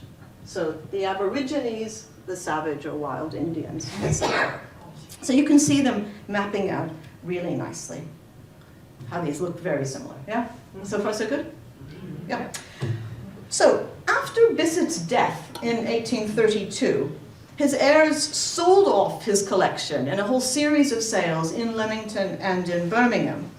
And so not just the paintings by Holbein and the other works of art and the stuffed birds, etc. All of those things were sold off.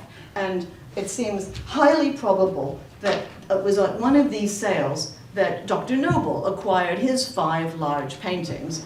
And living, as he did, less than 30 miles from Leamington, he would have had ample opportunity to pick up these paintings at one of the sales.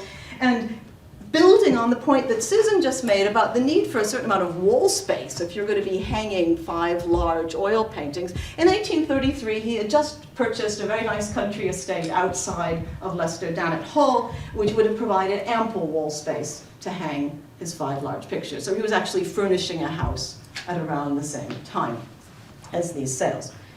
So again, we're making some progress, right? That's probably where Noble got his paintings. But where did Bissett acquire his paintings, right? We've merely kicked the problem a little further back in time. Well, they were almost certainly part of a set of paintings that was auctioned off in London between 1801 and 1803. So let's move there, okay?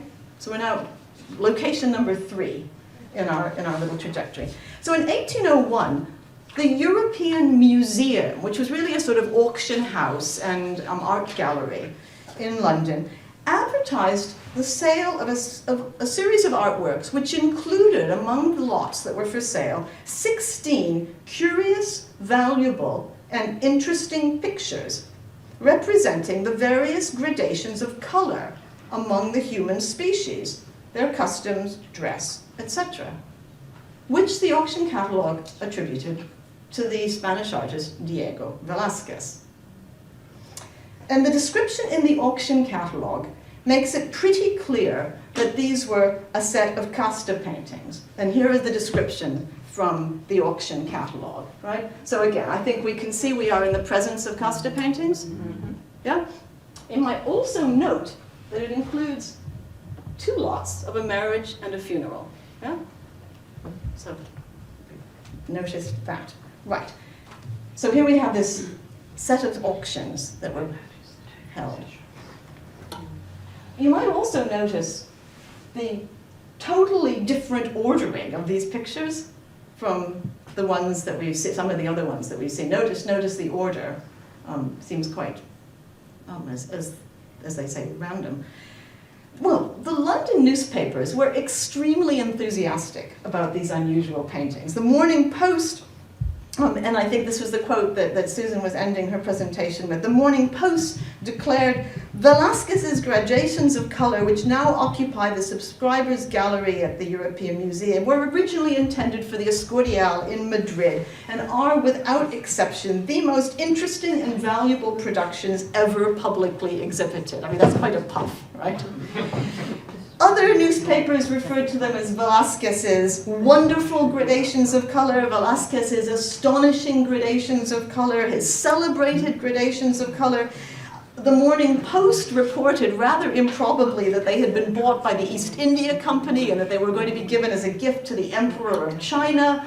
The descriptions of these paintings in the newspapers was extremely laudatory and enthusiastic. And again, these catalogue descriptions make it pretty clear that this set were the same pictures that Bissett had been displaying in his select cabinet of fine arts and that Noble donated to the Leicester Museum. So again, I've tried to sort of map out a little bit the different connections that we can see very clearly. So just for example, the European Museum sales describe one of the paintings as being a Spanish lady with her castizo husband and their child, which actually is one of the paintings that's in that set of, the aspect of those paintings that I think Ilona was mentioning that's in the Pérez-Simón collection, and that you can see Bissett said, oh, I've got a painting showing the Española, the Spanish woman.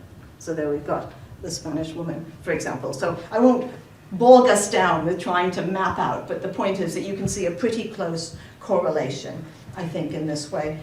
And Bissett's belief that his paintings were by Velázquez also matches very nicely with the attribution that was in the sale catalogue from 1801 to 1803. And I think most conclusively, if you're not persuaded yet, I think is the fact that Bissett owned not only this set of Casta paintings, but also a painting of a wedding ceremony and a funeral ceremony of the Mexican Indians. Paintings of Indian weddings and funerals, as they were labeled, are unusual, and they don't form part of any other known Casta set hitherto. We haven't linked them really to Casta sets. So it's not that there are tons of paintings of indigenous weddings and funerals kicking around. It's really quite diagnostic to have these, those wedding and funerals connected to the Casta paintings. So I think it seems that we can track this back to auctions in early 19th century London. And it seems that 5 of the 16 paintings that were originally put up for auction in 1801 have ended up in Leicester, right? That's where 5 of them came from. Well, and actually there are another bunch that you could see are here and there. The Hispanic Society of America has one, and you can, as has been mentioned, you can go see that in London now. It's on display at the Royal Academy in their exhibition, if you want to go see that one. And some of them are in other private collections, etc. So we've got somewhere, right, on mapping this all out. Well, what became of the other paintings? That's a really interesting question, but I think I'm not going to go into it now. So we've got the genealogy back to the early 19th century for the 5 Leicester paintings. I could say a little bit about its in questions if you are interested, and where some of the other ones might have gone. And I could probably, this is based on work that Susan Dean Smith and I have been doing, we can probably push back a little before the 1801 auction, but you've probably got a bit of a picture, of what was going on. So what I really want to do, actually, is turn to my second question, which was how did viewers in 19th century England respond to these paintings? So let's think a little, oh, hang on, we can skip over that. Yeah, let's think a little bit about that wonderful quote from Bissett, that his paintings were by some eminent Spanish artist of great eminence. Well, as I've been suggesting to you, the earliest accounts of these these Casta paintings described them as Spanish, right? They were being attributed to Golden Age painter Diego Velázquez. That was how the London auction catalogue described them. They were work of Don Diego Velázquez, one of the foremost Spanish artists, and we saw that newspapers were likewise ascribing them to Velázquez. And after he purchased the paintings, that was Bissett's view, and in fact, maybe I have a little quote here. We have some examples of their being ascribed to Velázquez. And Bissett, far from regarding the paintings as sort of ethnographic curiosities that he might put in his cabinet of curiosities alongside his stuffed birds, far from doing that, and quite in contrast with what was being done in Madrid, right, where these paintings were going into the Natural History Museum, Bissett put his paintings by Velázquez into his select cabinet of fine arts where he kept his choicest paintings. They were, in his estimation, works of high European art. That's how Bissett viewed them, and that's how you can see them being described here in the London papers. Now, being Spanish did not mean that these paintings were not also, simultaneously, in some sense, also Mexican. As we've seen, Bissett referred to the paintings that he ascribed to the Spanish artist Velázquez as Mexican pictures, right?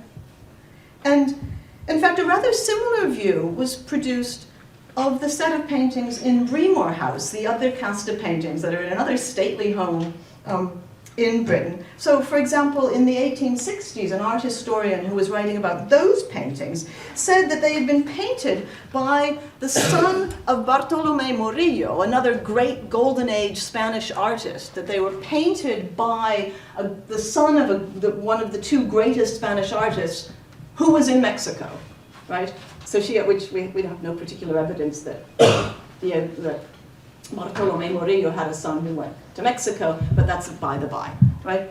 So Mexican paintings could be painted by Spanish artists, and Spanish artists could produce paintings in Mexico. There was a sort of flexibility about this. Paintings could be Spanish and they could be Mexican at the same time.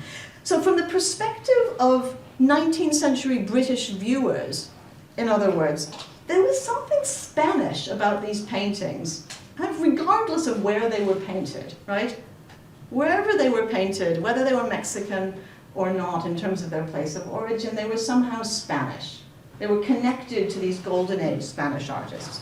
And why in the world would that have been the case? And today, very few people looking at these paintings, looking at the 5 paintings that are now in the Leicester Museum, well, they're being prepared to be returned to the Leicester Museum once restored.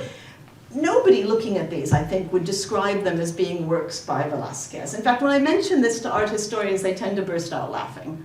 The suggestion that they could be by Velázquez doesn't persuade us at all. So what was it that persuaded viewers in 19th century Britain that these paintings were the work of a Spanish artist, regardless of where they might have been painted?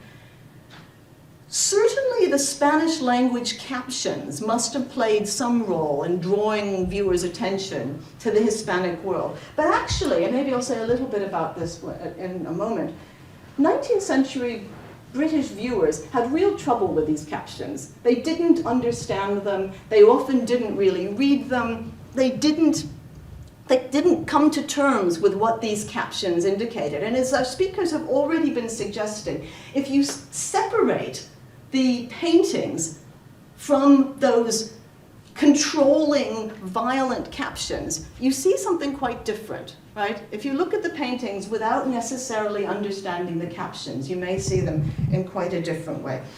But beyond all of this, there were also certain visual qualities of the paintings that signaled strongly to 19th century British viewers that these paintings were Spanish. So I want to say a little bit about the Spanish school as it was understood in 19th century Britain. So if we think about these early Casta paintings, if we think about the ones in Leicester and the other ones from the same series, they're distinctive in a number of ways. And one of the really striking things about them is that they present dark-skinned people in monumental format. These are large paintings, as the Noble's donation described. And the large size of these paintings accords their protagonists unusual importance. The individuals fill the canvas, they demand our attention. And I mean, here's just, you can have a couple to look at. The somber, muted tones lend the painting a serious air, as do, I think, also the thoughtful and serious expressions on the faces of the people who are being portrayed. The people in these paintings are substantial. They're ponderous and heavy. There's nothing frivolous about them. And if there's in clear tension, I think, between these domineering captions, which try to insist that these individuals are mere representative of racial categories, that that's simply what they are.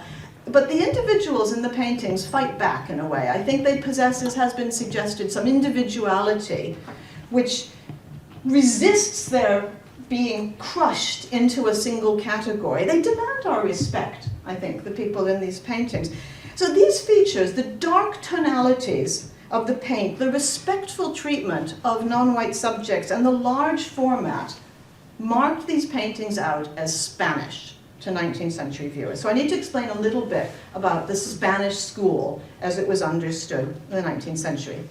So how Britons thought about the Spanish school is nicely summed up by a comment from one writer, Richard Ford, in a guidebook. He wrote, "The general character of the Spanish school of painting is grave, religious, draped, dark, natural, decent."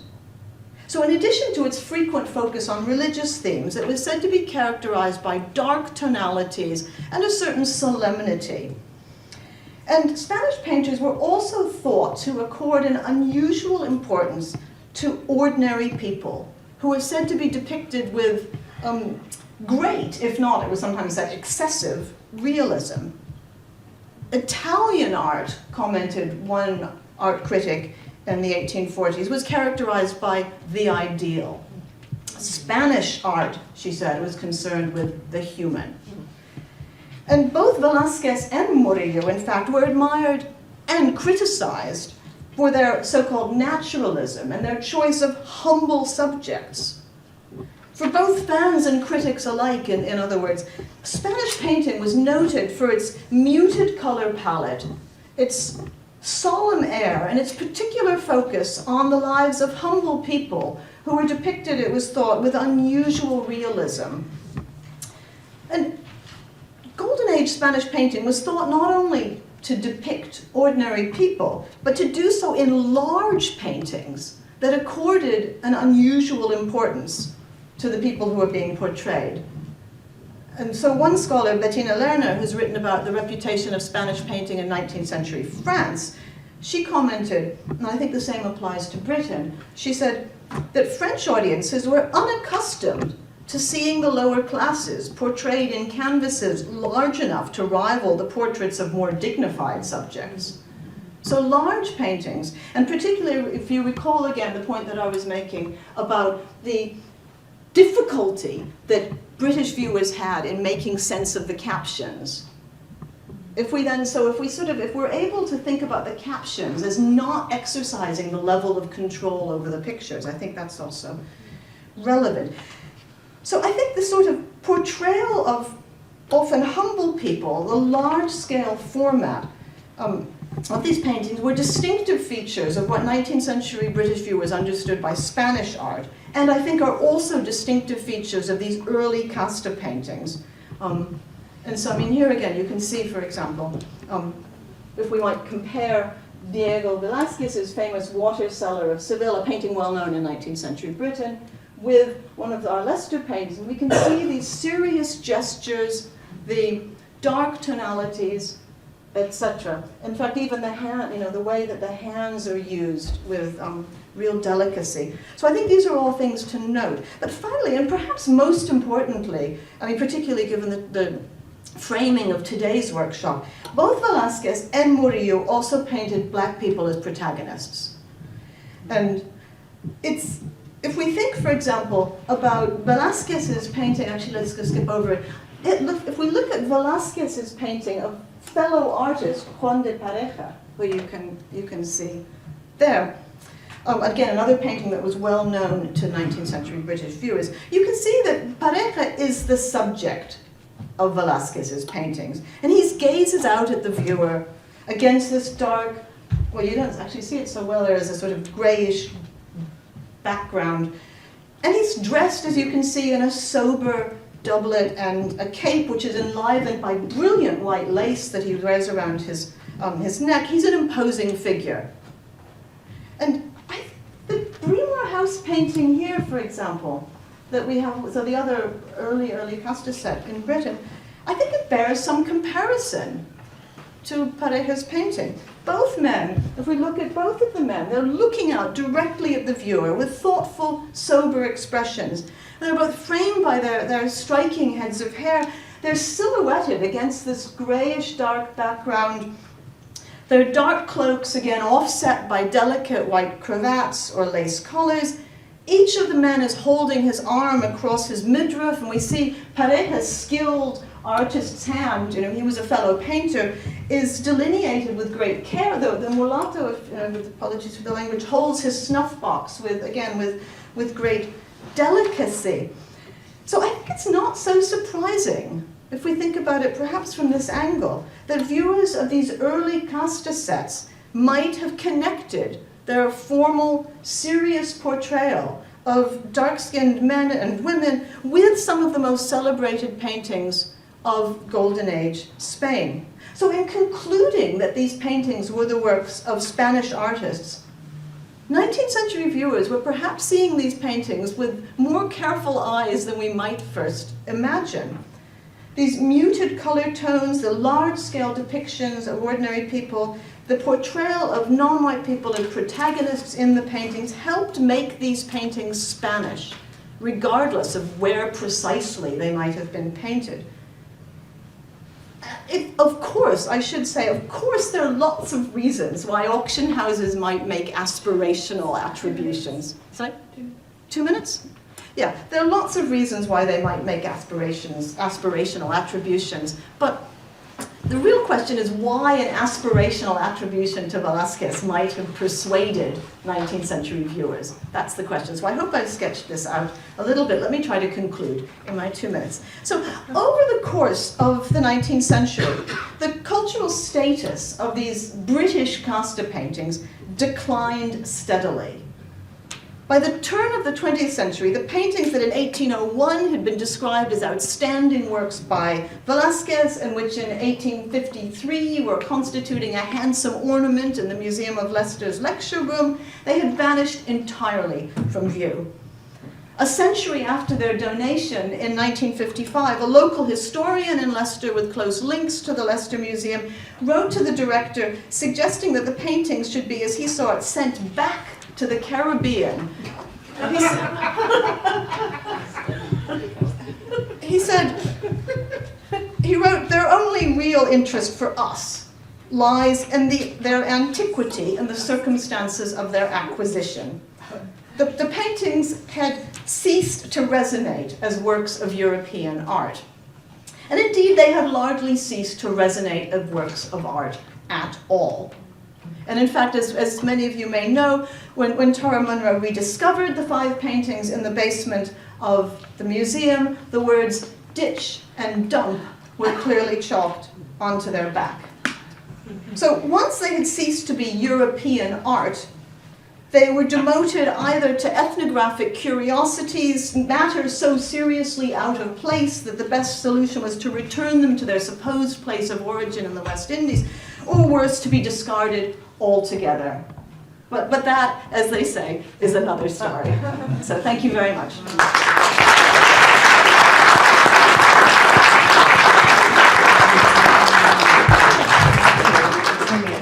Go take a rest.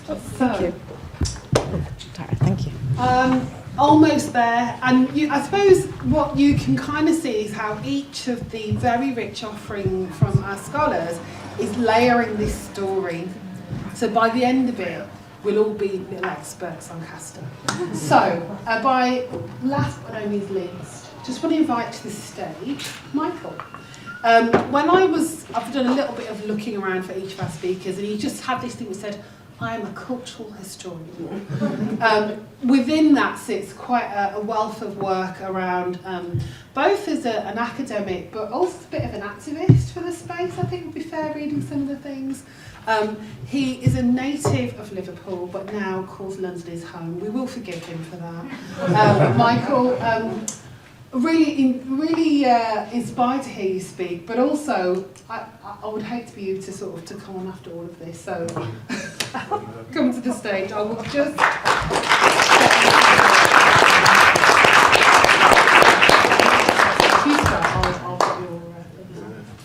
I've got to say, follow that. You know, some really excellent presentations there. But I've got to. That one, yeah. Yeah, it's me. That top one. Yeah. I've got to thank Tara and her team for making this possible. The thing I love about Tara and the team is what they've found something that has engaged them, and they've made it real. They've brought it down from a possibility to reality. You know, then that commands my deep respect, and for inviting me to share my passion is even more awesome. Well, when I first saw these paintings, I was shocked. Let me tell you why I was shocked. Because my passion is the black presence in Renaissance Europe, Western European art, white Western European art. If you Google me, you'll see that's all I talk about, tours with galleries. And when I saw these paintings, these Casta paintings, I was shocked. Shocked because you saw white men with black women, okay, yeah. But then you saw progeny, you saw their children. And this is something you do not see. Now I'm going to put my neck on the line here. I have never seen a Western European painting with a black man, with a white man and a black woman, and children. There's one or two, only one or two with a white man and a black woman. Only one or two. I'll share I'll share one or two with you, but not with a child. So that's exceptional. So what I wanted to try and understand was, because I'm a great believer in paintings communicate. They tell us something about who you are, who your society is. They make statements. The glib way of putting it is, you cannot not communicate. Everything is communicating. So I was trying to understand what they were saying here, and I struggled really.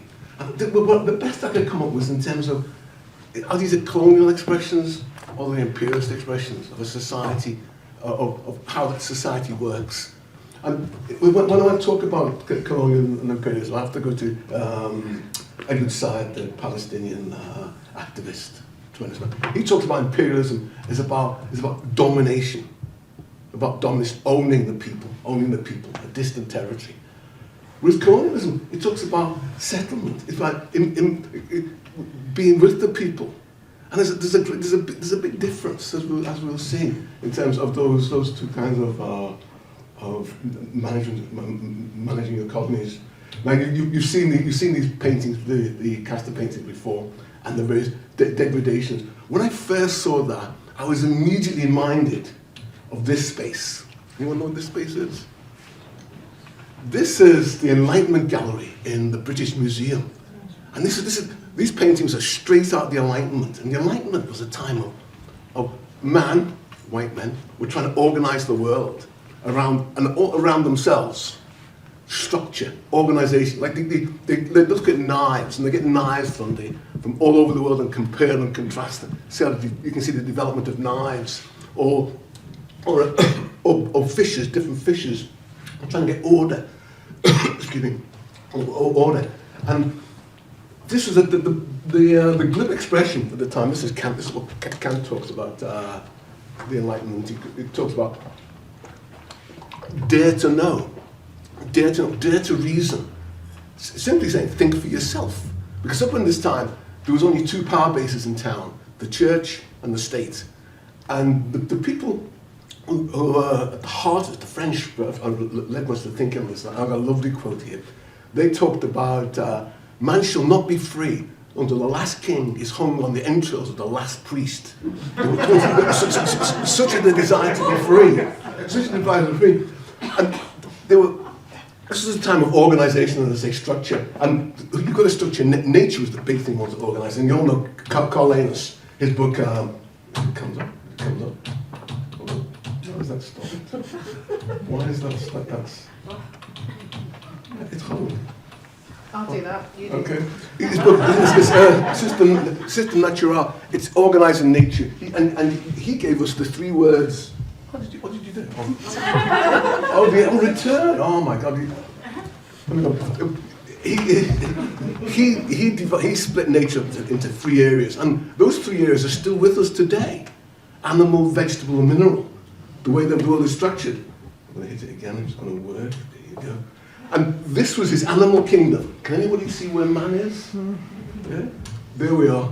And he saw man as one species. And that's important because at a time there were some people that, as we'll see later on, that thought there was different species of man. But he believed there was one species of man. And the differences were based on the colour, but that colour was based on the temperature, the climate that they operated on. So he was what they call a monogenesis, one species. This is the age of enlightenment. As I say, people are thinking. Famously, you got Hume, and he divided man up into 4. What was he? He says, I am apt to suspect the Negroes in general of other species of men. You should put white men there, not women, men at the top. For there are 4 or 5 different kinds to be naturally inferior to the whites. Know your place. And it's a continuous. So Jefferson, he'd never seen anything, a painting or sculpture from a black man, because black people had no culture. This really saddens me, this one. This is Kant, one of the greatest philosophers, up there with Plato for all time. He says the fellow was black, so he was clearly stupid. And this is supposed to be one of our greatest philosophers. And Hegel, really hard. Anyone read Hegel here? It's challenging. But he talks about Africa is no historical part of the world. It has no movement or development to exhibit. Because what all these guys are saying, their reference points is themselves. I've got movements, I can exhibit things, and it's just, if you permanently look in the mirror, you're going to get the right answer. And that's what these guys do. And what's really sad about this is still with us today. This Enlightenment thinking continues today. Look, this later the 60s, this is Hugh Trevor Roper. Perhaps in the future there will be some African history to teach. But at present there's none, only the history of Europeans. The rest is darkness. The rest is darkness. Look him on 2007, Sarkozy. The tragedy of Africa. The Africans not fully...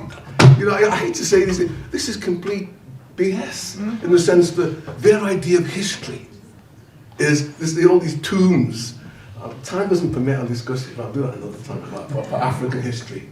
So we look at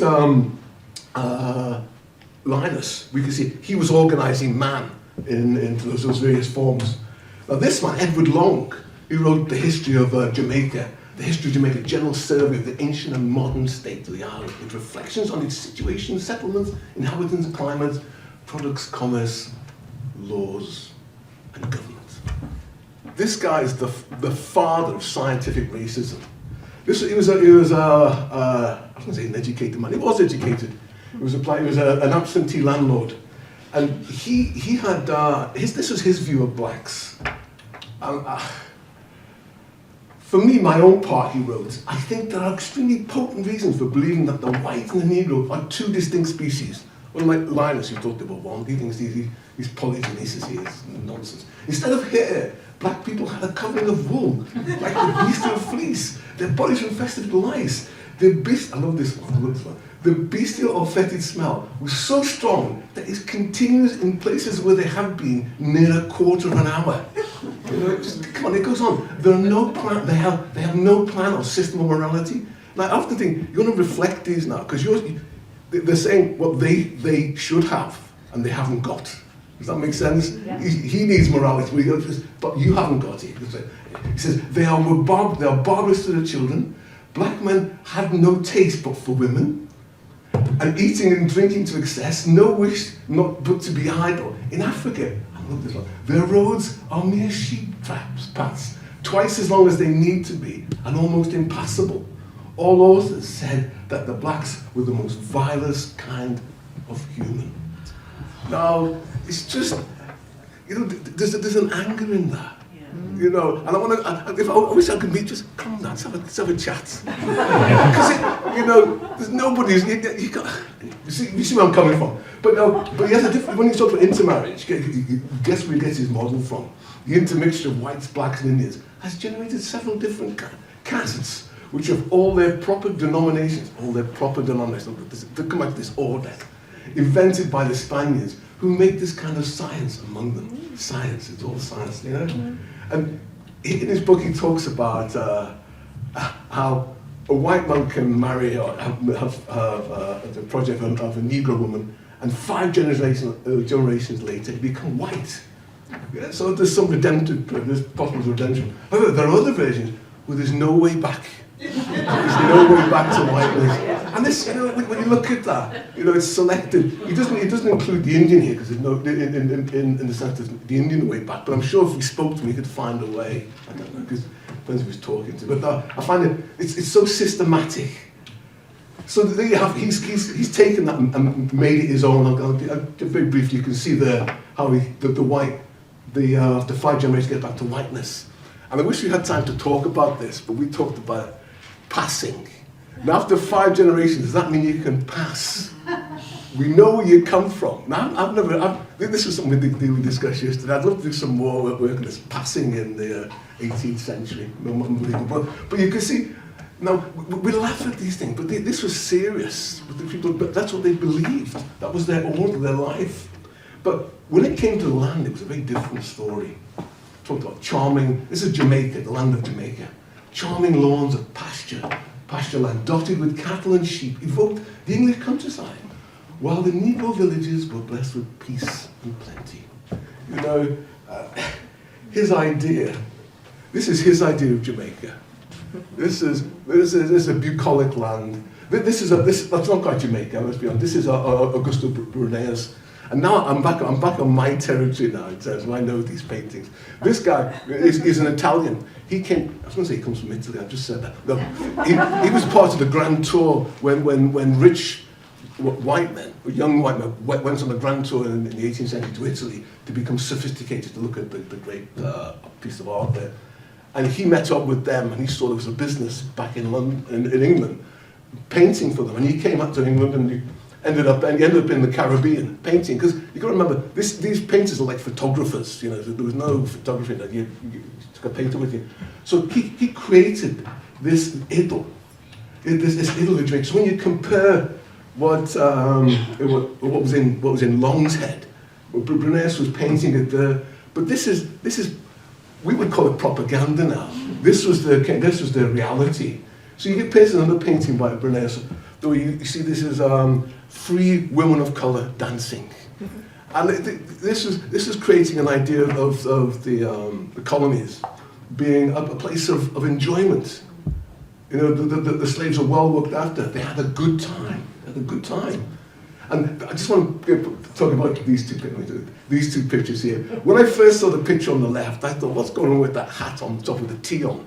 Now the tea-on, which is a garment that women, is anyone wearing the tea-on here? There's a lady at the back there. You know, they were made, thank you. Black women were made to cover their hair because white women, this is in Louisiana, the southern states of America, argued it thought the men would be attracted to, so they wanted to make them, to cover their hair. But the thing I love about it, how, I thought it was a bit of a joke, that picture, but it's making a derogatory thing, a positive, you know, owning the space, just like it was Ilona, you showed the painting of the mulatto. I always enjoyed that painting, where she got the dress on. And I thought that was always special, she looked fabulous. But you're saying those were sumptuary laws, and she was wearing she was staying in her lane, wearing what she was supposed to wear, but making her own. Yeah, she made her own. So I met this lady, I asked her to take a picture, and I said I'd use it, and I've forgotten it, I've lost the name. But here we are, in 2019, woman wearing a tea-on with a hat on. I still think it's daft, you know. but who am I? Don't look at me like that. Don't look at me like that. Why would you put 2 hats on? Come on. Well, but all these paintings that they're doing, these portraits of the Caribbean, life in the Caribbean, as I say, are pure propaganda. And because what they're doing here, they're talking about how well looked after the slaves were. This is a picture of an abolitionist here. And the captain, he's turned his back on the poor people of England, who are not so well looked after. They're starving, they're poor, whereas the fat, well-fed, well-looked after slaves. That's the message that he's trying to put across, or so-called the planters are trying to put across. This is the kind of the nearest I could get to this painting is, you know, a black man, a white man and a black woman. This is Judge William the can I work that out? The fourth. Is that the fourth or the third? So the third. Fourth. No, it's fourth. I'm thinking, let's get ahead of yourself. It's my Roman alphabet. I'm not that good. No, we'll just do it. George, calm down. William the Fourth. This is supposed to be. It was rumoured that he bought one of these when he was in the Caribbean, and he bought it back. We don't know how true it is, but this is salacious kind of gossip that caricaturists used to do in the 18th century. Give you another one. This is abolitionists being caricatured in terms of see how black women degraded them, brought them down, and they were only after them for their sex. This is a very famous cartoon, cartoon from 1801, the New Union Club. It's the African Institute having a party, and it's the most. It knocks all aspects, all stereotypes of blackness, in terms of lasciviousness, in terms of drunkenness, in terms of disrespect, and it shows them trying to drag people, white people. They're contaminating black people. They're bringing them down. And the sharp-eyed amongst you would have noted that scene there. And that's the only painting I've ever found of where you've got a white man and a black woman together producing a baby. But that reflects the times. This is a pro-slavery. This is a planter painting showing how degrading black people were or are. So you've got the abolitionists fight against the planters. Now, Hilary Beckles makes a great point here. Going back to this intermarriage here. After they abolished slavery, the trade, they had to, where were we going to get the slaves from? So he talks about managerial emphasis shifted slowly from buying to breeding, a labour supply strategy. So they were buying, they were breeding. So that this intermarriage had a purpose, because the society needed it. They needed the people. But the consequences of long sinking still with us to this day. This is Lucille Murr, the historian. She talks about the plantation society and the three levels of women in the society, where the black women laboured, the brown women served, and white women consumed. And you've got that to this day, that kind of structure. You know, if you use black, step back. If you use brown, stick around. You know, that it's still with us today in our thinking. And so you have to think that because it was dead in 18th century Britain, it's not relevant today. But those ideas are still with us today. We have to fight against them. We clearly do. So coming back to this, on this search for colonial inversion versus imperialism, I want to take a look at this painting. This is by Zoffany. Zoffany, one of the great painters the great portrait painters of the 18th century. But he fell out of favour, so I'll explain. This is the East India Company, one of the greatest companies of all time. An extraordinary company, an extraordinary history. It was a joint stock country, formed just towards the end of Elizabeth I's reign. And it was, I've got to use my words carefully here. In essence, she gave them the right to trade in the Far East. But it wasn't trade, it was piracy. You could beat the Spanish, the French, the Dutch, any the French. You know, it's a case of a third hand. Well, you're not quite with us, but I'm giving you the rights to do it. And they they were extremely successful. Extremely successful. I wasn't going to mention this, but I'm going to mention it anyway. Does anyone who recognize that flag? Okay, that's where the unions, the states who succeeded, that's where they got the idea for their flag, many people believe. But the East India Company, they were fabulously wealthy, profits of 250%. And they raped India. India at that time was one of the greatest economies in the world. They had jewels, of course, but they had cloth, cotton, silk. And remember, we had wool. That was almost like new fibres to Britain. You know, glad you could wash, not quite wash and wear, but very different. And particularly underwear. You know, you could keep yourself cleaner. You know, I risk of being said, who puts on woolen underpants? You know, but what they did in India is just expand the money and the wealth they created for themselves that they sucked out. It was just extraordinary. And so you have to remember, I should have said this earlier, the East India Company existed probably about 200 or 300 administrators and a standing army of 250,000. And it was extortion, that's all it was, going around getting taxes by extortion.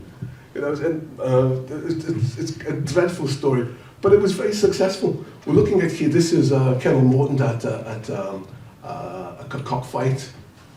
Oops. Done by Zoffany. Zoffany painted Queen Charlotte. Queen Charlotte, you know, he was one of the leading painters up there with Gainsborough, Reynolds, and so on. And she sent him to Rome, not to Rome, she sent him to with the foot of the Uffizi. It's in Florence. I got there at the end. This is the Tribune Room in Florence, and it's got some of the most wonderful works of art from the Renaissance in there.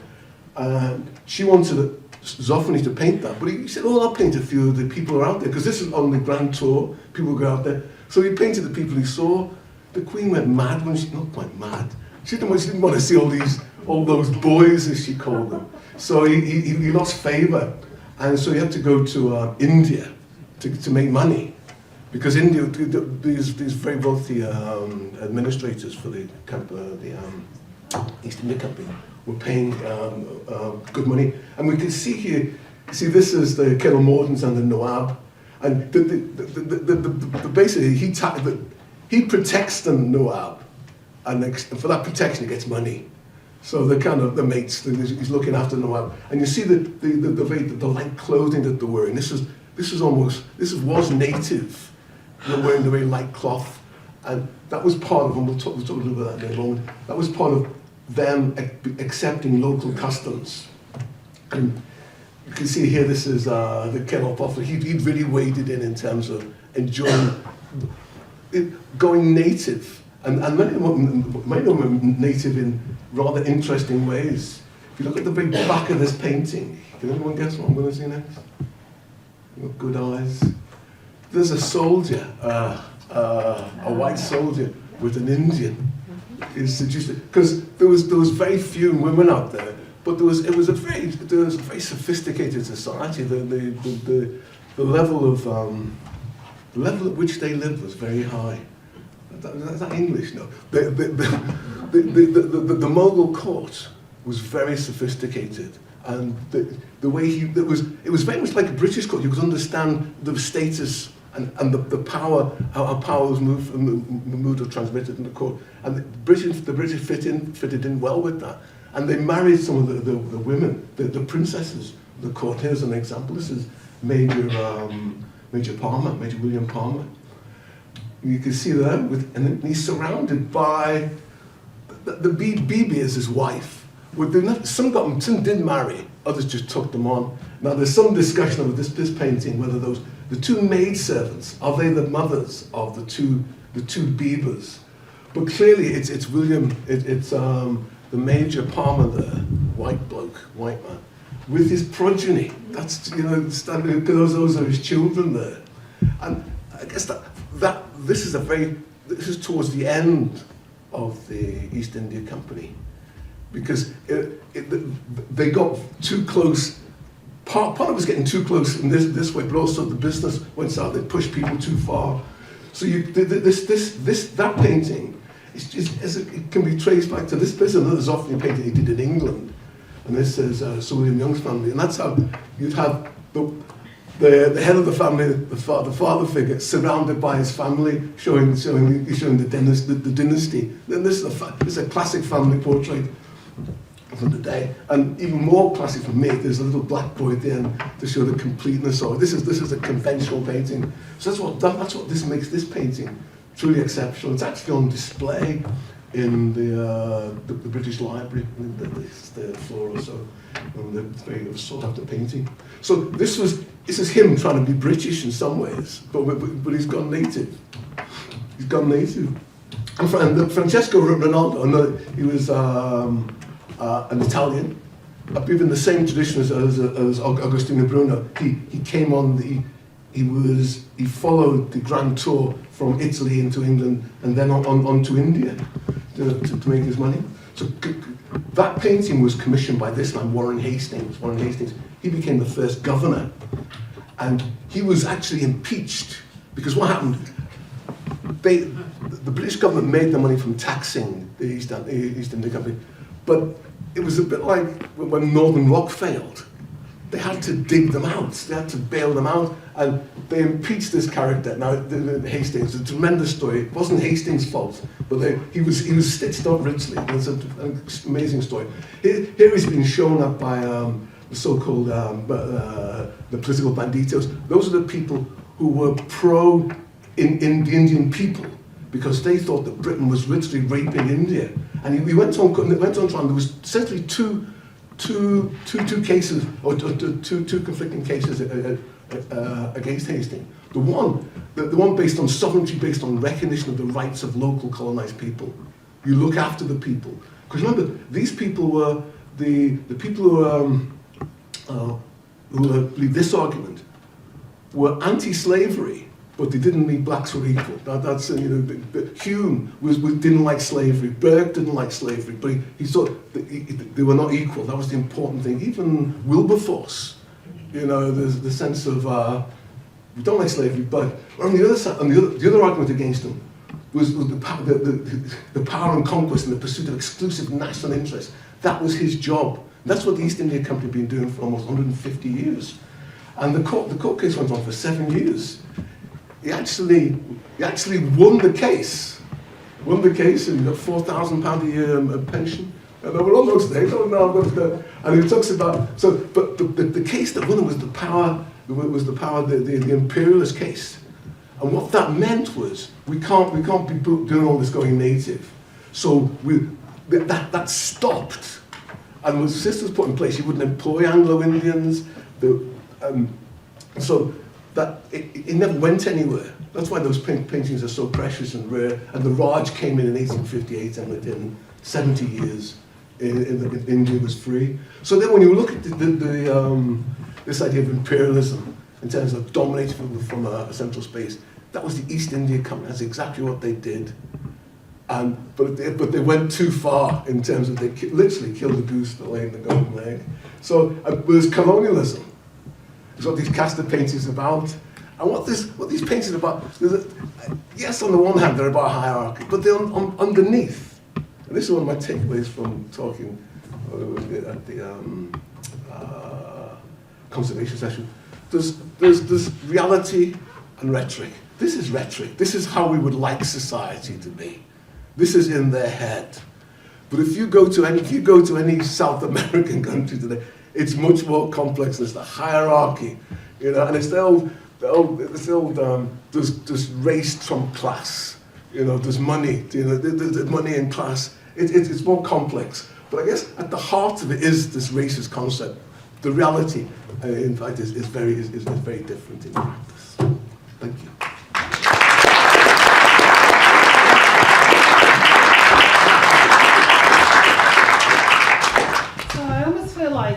I could draw a little thing which then connects all the context that Michael has set, which these stories sit within, and then Tara stumbling across some paintings in the back of a cupboard in Leicester about 13 years ago. So thank you so much, actually, and also thank you for being so good with your time, because what that means now is we can have a bit of time as a group just to explore some of the questions I know that you have. What I'm going to suggest is if you guys could come and join me on the sofa, so at least you can see where the questions are coming from. I'm going to grab a roving mic. Although people generally, where's he gone? Where's he gone? There. Although people generally hear mine. And what I might do is for your question. Sorry. So, if you could just wave your hand so I can see if you have a question. What I think I'm going to do, I'm going to take 3 questions. If there's somebody in particular you would like to ask that question of, please say so. But I'll take 3 questions, I'll open them to our panel, and then we'll see where we get to. Is that all right? And don't be all shy. Who'd like to ask their first question? I've got about 93, so you guys can be as silent as you like, because I can fill this space. I don't need the mic though. Go ahead. So one of the things I didn't realise was kind of the connection between like Leamington Spa and Leicester and that. Is the history of Leamington Spa being a place where colonisers basically said we need to spend our money, we want to start a new settlement, Leamington Spa? Is there a connection between the history of Leamington Spa and a lot of these colonial curiosities coming through Leamington Spa, as it was a centralised place for planters? So you said you were going to take 3, or should I? I'm going to take 3. So if you can just hold the question. Next question. Can we have them answer the people because you can't able to hear through the internet for people who are streaming? Okay. So I will. My apologies, and I will come to you for the next one, and I'll paraphrase that one. Let me come over to you.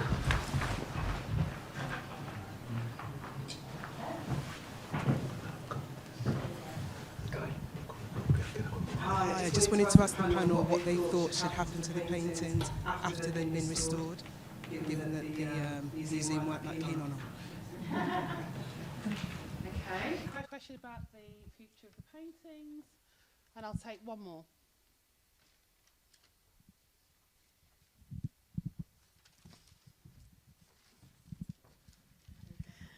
I'm going to try and, can you hear me?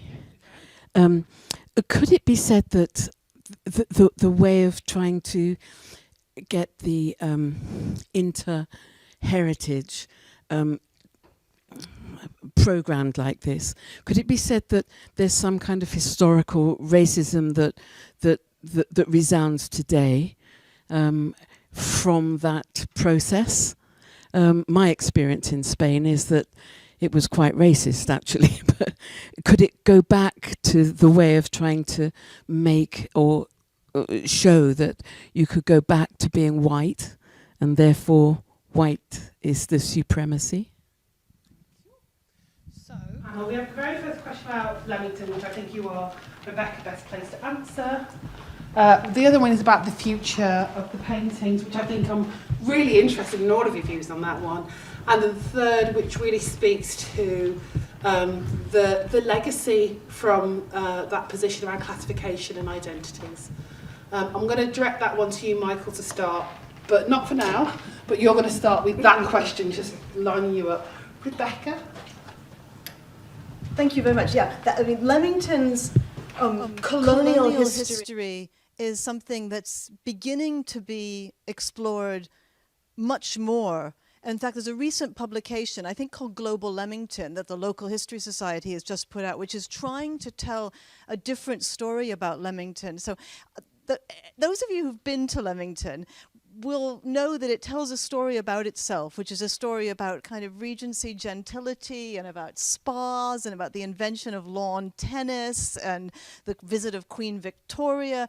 And there is first of all, a much more global history about, well, we were talking about, Frederick Douglass speaking in Leamington, for example. So there's a whole long history of Leamington's global connections, but there's also a long history of Leamington's connections to colonialism and enslavement. And so if you look on the Transatlantic Slave Database, which records, and the Legacies of Slavery database, which record who got compensation after the abolition of slavery in Britain, you will find many former owners of enslaved people in Leamington who got money, right? You all know about this, right? About the compensation that was paid out, which they used to build the beautiful white buildings that the town is noted for. So absolutely, there's a strong connection. I mean, whether the development of Leamington as a spa was specifically connected to that, I think that wasn't dependent on colonial money in the same way. But in terms of the spa water, the people who were promoting the spa water initially, I don't think had colonial links, but subsequently the people who were benefiting and who built the fine buildings that the tourists stayed in, absolutely, there's a strong connection to slave money. I'm going to jump on to the next question. I hope that satisfies some of your question around that, and I'm going to open this one to you about the future of the paintings, because obviously you opened it up. Obviously you, like others, have spent a lot of time, but you're particularly, this is your bag. What sorts of things would make you happy? Oh, that's such a... First of all, I'm so proud of the work that has been done here. And as somebody who has been working on this subject in Mexico, which is from where I was brought up, and in the States, there's a long legacy. There's been kind of 20 or 30 years of working on topics such as these, which... I'm an art historian, and I think it's important to look at these paintings in the context of art history and the history of painters too. But I'm not blind to the fact that paintings such as this have enormous ramifications in contemporary society. And in fact, I think that this whole reason we are gathered here today is because there is contemporary interest in what these paintings signify. They're very multidimensional. They're very multi-layered. They signify many different things. And what I love about the project here at Leicester and what you are all doing in recovering these pictures is that it's going to create a space to discuss these issues openly in terms of the art historical background of the pictures, which the provenance, which Rebecca and Susan have mapped out really brilliantly. The conservation process is going to yield a lot, I think, art historical data that's going to be relevant to understand the corpus as a whole. And of course, what do these pieces actually mean to us today? It's a really important question. So I think that's going to be the legacy of these pictures. Thank you. I'm going to be coming to you for the same responses, and Tara will be coming to you as well. And then if you have any other questions, start thinking about them, because I'll be coming to you shortly. What's your thoughts about the future of the paintings? I know you're coming to the launch. Got you in for that. Well, I mean, I certainly would echo much of what Ilona has said. I think for me, it would be very important for the paintings to continue to generate these kinds of conversations, and to think about how the Casta paintings ask us to think about making a marking of race, because they really open up the opportunity to think about particular systems of racial marking not only are created and identified, but supported and challenged, and how and why they change. I mean, a lot of what we've looked at is the fact that there's a level of instability in terms of perceptions in a single period, but also across time and space. And as these paintings pass through different cultural, economic, social, chronological registers, they can be transformed into something very different, and understanding what that means, how people are understanding what they are seeing or not. But to me, it's to have those paintings to say, look at these, you know, these were created in the 18th century. People were talking about these issues. People were concerned about these issues. People were celebrating. Ilona mentioned, you know, there's a strong element of the bond of love and celebration, but also this tension of hierarchy and racial marking. So for me, it is really, how do these really challenge us, make us confront not a static sense of race, but how in fact racial regimes can be exposed and they can be hidden. And it's important to think about how that I'm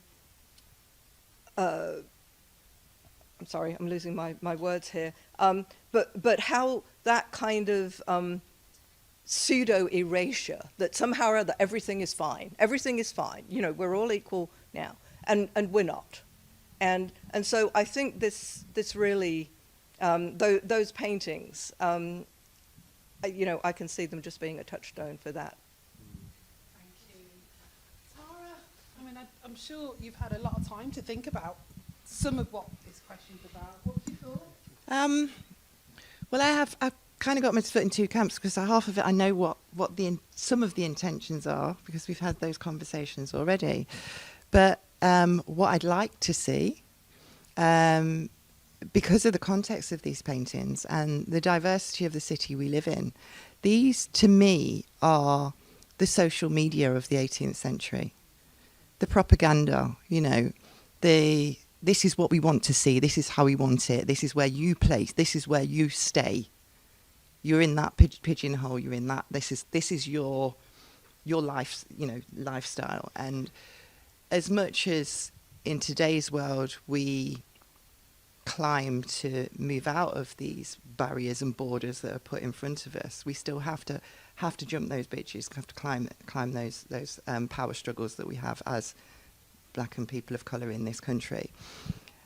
And for that reason, these paintings are super important to be seen, and especially in a city like Leicester. They cannot go back into the stores. We had conversations, sorry Mark, I'm going to call you out. We had conversations yesterday about having one of them out at a time. That to me makes no sense. Yeah, they have to be together. They have to be seen as a collective, because that's the only way you can develop that full narrative.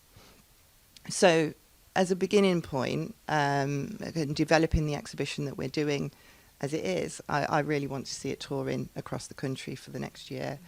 But then I would really appreciate it, and I have the museum sat here in front of you, so we can put them all on the spot now. I would really like a space created for them, because I think it's an important collection for Leicester, not just as the museum service, because it is massively important to the museum service, but it's also really important to the community around it. It explains so much about who we are and why we have these inconceivable ideas about each other just because of what we look like. I've got another follow-up question. I haven't forgotten yours, by the way, and I will come out to... do you want to speak to this particularly, or is it a different question? You'll wait. Okay. I have a question, because I think that as much as on the surface, the idea that we have art and culture and it has this relationship with community, particularly if I think about it from an institutional messaging, that's kind of the high level messaging, that we're inclusive, we have those spaces. But it's a contested space, you know, between the academics and the historians and then the institutions that house the pieces and owns the pieces. So even within all of the various substantive stakeholders, there is tension. And then we have this space called community. And I'm just interested in your thoughts about that, because I have a concern as somebody who is passionate about arts and culture, because sometimes by understanding where we've been, it can help us understand where we're at and where we're going. I'm deeply invested in showing that future generations enjoy this. And I worry that if we are not conscious of how we evolve that honest, authentic relationship with current communities, we're going to lose it, because at some point they'll be making decisions about our national assets, and that's when we'll see a de-investment in these cultural spaces. So I'm interested in the tension and opportunity that working with community brings. I'm going to start with you, Tara, and then I'm happy to hear from anybody else. I'm just trying to understand the question. Sorry, I've said a lot. So my question is, what do you feel are the tensions, if there are any, from, because whilst you have your historical discipline, you actually operate from a very community-based perspective. That's your game. I think, and I just think there are some tensions. I'm interested in that, but also the opportunity. well, this to a certain extent, I mean, I'm not sure if I'm answering it correctly, but it's something, one, that we were talking about yesterday, but also what the next event that we're doing kind of tips in on, of that sense of ownership. Who owns these artworks? Who owns the rights to these beautiful objects? You know, is it? And the term of the next one is it art history, or is it social history? Because when we're all talking about at the moment decolonizing the artworks in museum collections and actually looking deeper into it and having an understanding of why these objects were made, why they were developed, how they were developed, who they were developed for. But who are we asking these questions to? Are we doing it just because we want to know about the painter, the artwork, you know, where it was placed? Or are we doing it because we want to understand what was the relationship to that piece with who we are? And, you know, because everything has a story, and everything, you know, when we're going into these museums and galleries, especially as black people over the years, many a times we've gone into galleries, many a times we've gone into museums, and we know that that object is not correct, it's not in the right place, it's not having the right understanding. Even the fact when we're looking at Egyptology, you know, and this claim that it's not part of Africa. So until we kind of strip back those terms, and it has to come from, you know, the community has to be involved in those stories. Otherwise, we're still giving one narrative. We're still talking to one set of people. Unless we bring more people into the conversation, we don't have conversations like this. And this is the whole point. This is why, when I looked at those paintings, I saw something different. This is why, when I'm researching those paintings, I'm doing it in a different way. Because I come from a different background and I have a different outlook. And that's the importance. I hope I've answered that. You have, absolutely. Michael, I'm going to factor in both the things that we've been discussing, but also responding to the sister's question about the legacy of how that's shaping and framing our understanding around mixed heritage identity and other identities right now in 2023. I think all these paintings have a legacy that resonates today. And what do I mean by that? It's because we didn't come here by accident. We didn't get these ideas by chance. We're all products of our society, and these paintings are part of it. So it's understanding who we are and how we fit into society. These why these paintings are so important, because I do tours of the galleries in London, and what drives me to get black people to come on the tours, because many people don't like going there, hesitant to come into these institutions because there's nothing in there for me. But I put it a different way. You know, who you are is being defined by some of the paintings in that building. What they think about you can see in those paintings. So if you want to come and understand them better, come and have a look at these paintings. You're in there. But these Casta paintings, I think it's really interesting in the sense that the dialogue, because they have nothing to say to me. In terms when you look at it, because this is nothing to do with me. But on the other hand, you have to say, look, calm down. Those paintings say something about a society. Now, if a white person looks at it, they probably never thought about that.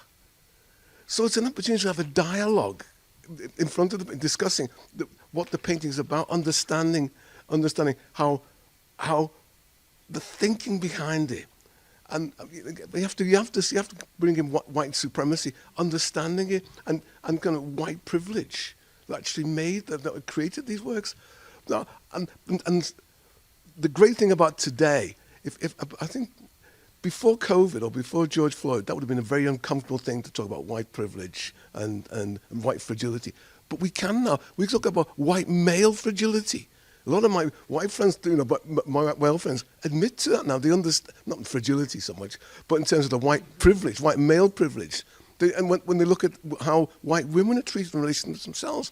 So we're at a time now where we're looking at who we are, black, white, male, female, how we interact with each other. And these paintings, I think, are really central to that. So get them on the wall and let's have the dialogue. Particularly, I'll finish on this last point. When you took the pictures of the, I didn't notice that when you put the women in the principal role, I didn't notice. Because, I'm a bloke and I just assumed they're all blokes, so tick, bloke. And then when you said, I had to be made aware, the woman was the dominant character. So it's those things when you're the default, then it takes someone to take you back a bit and say, look, it's not, there's other views. So no, I think they're important for that, to have that conversation of gender, race, to kind of understand who we are and how we fit in with one another. Sorry, that's me multitasking because my dad, who's 82, has just called me, which means his KFC hasn't arrived. Right, so you had a question, I've got a question at the back, and I'll take a third. And you're one of the, in this room are obviously just members of the public, but there are also organisations and people that have been kind of part of the story. So maybe you want to say where you're from as well as your question. So mine, I don't know if the mic's, is it on? So my name is Dr. Lisa Palmer. I'm the interim director of the Stephen Lawrence Research Centre. And also I was really kind of struck by the positions of how, when you were talking about the prominence of the people of colour within the paintings, and how that was a kind of way to push back against a Eurocentric way of thinking about the positionality of black and brown people within European visualizations of darker people. Because I think what the painters are doing are telling us something about the white imagination, effectively.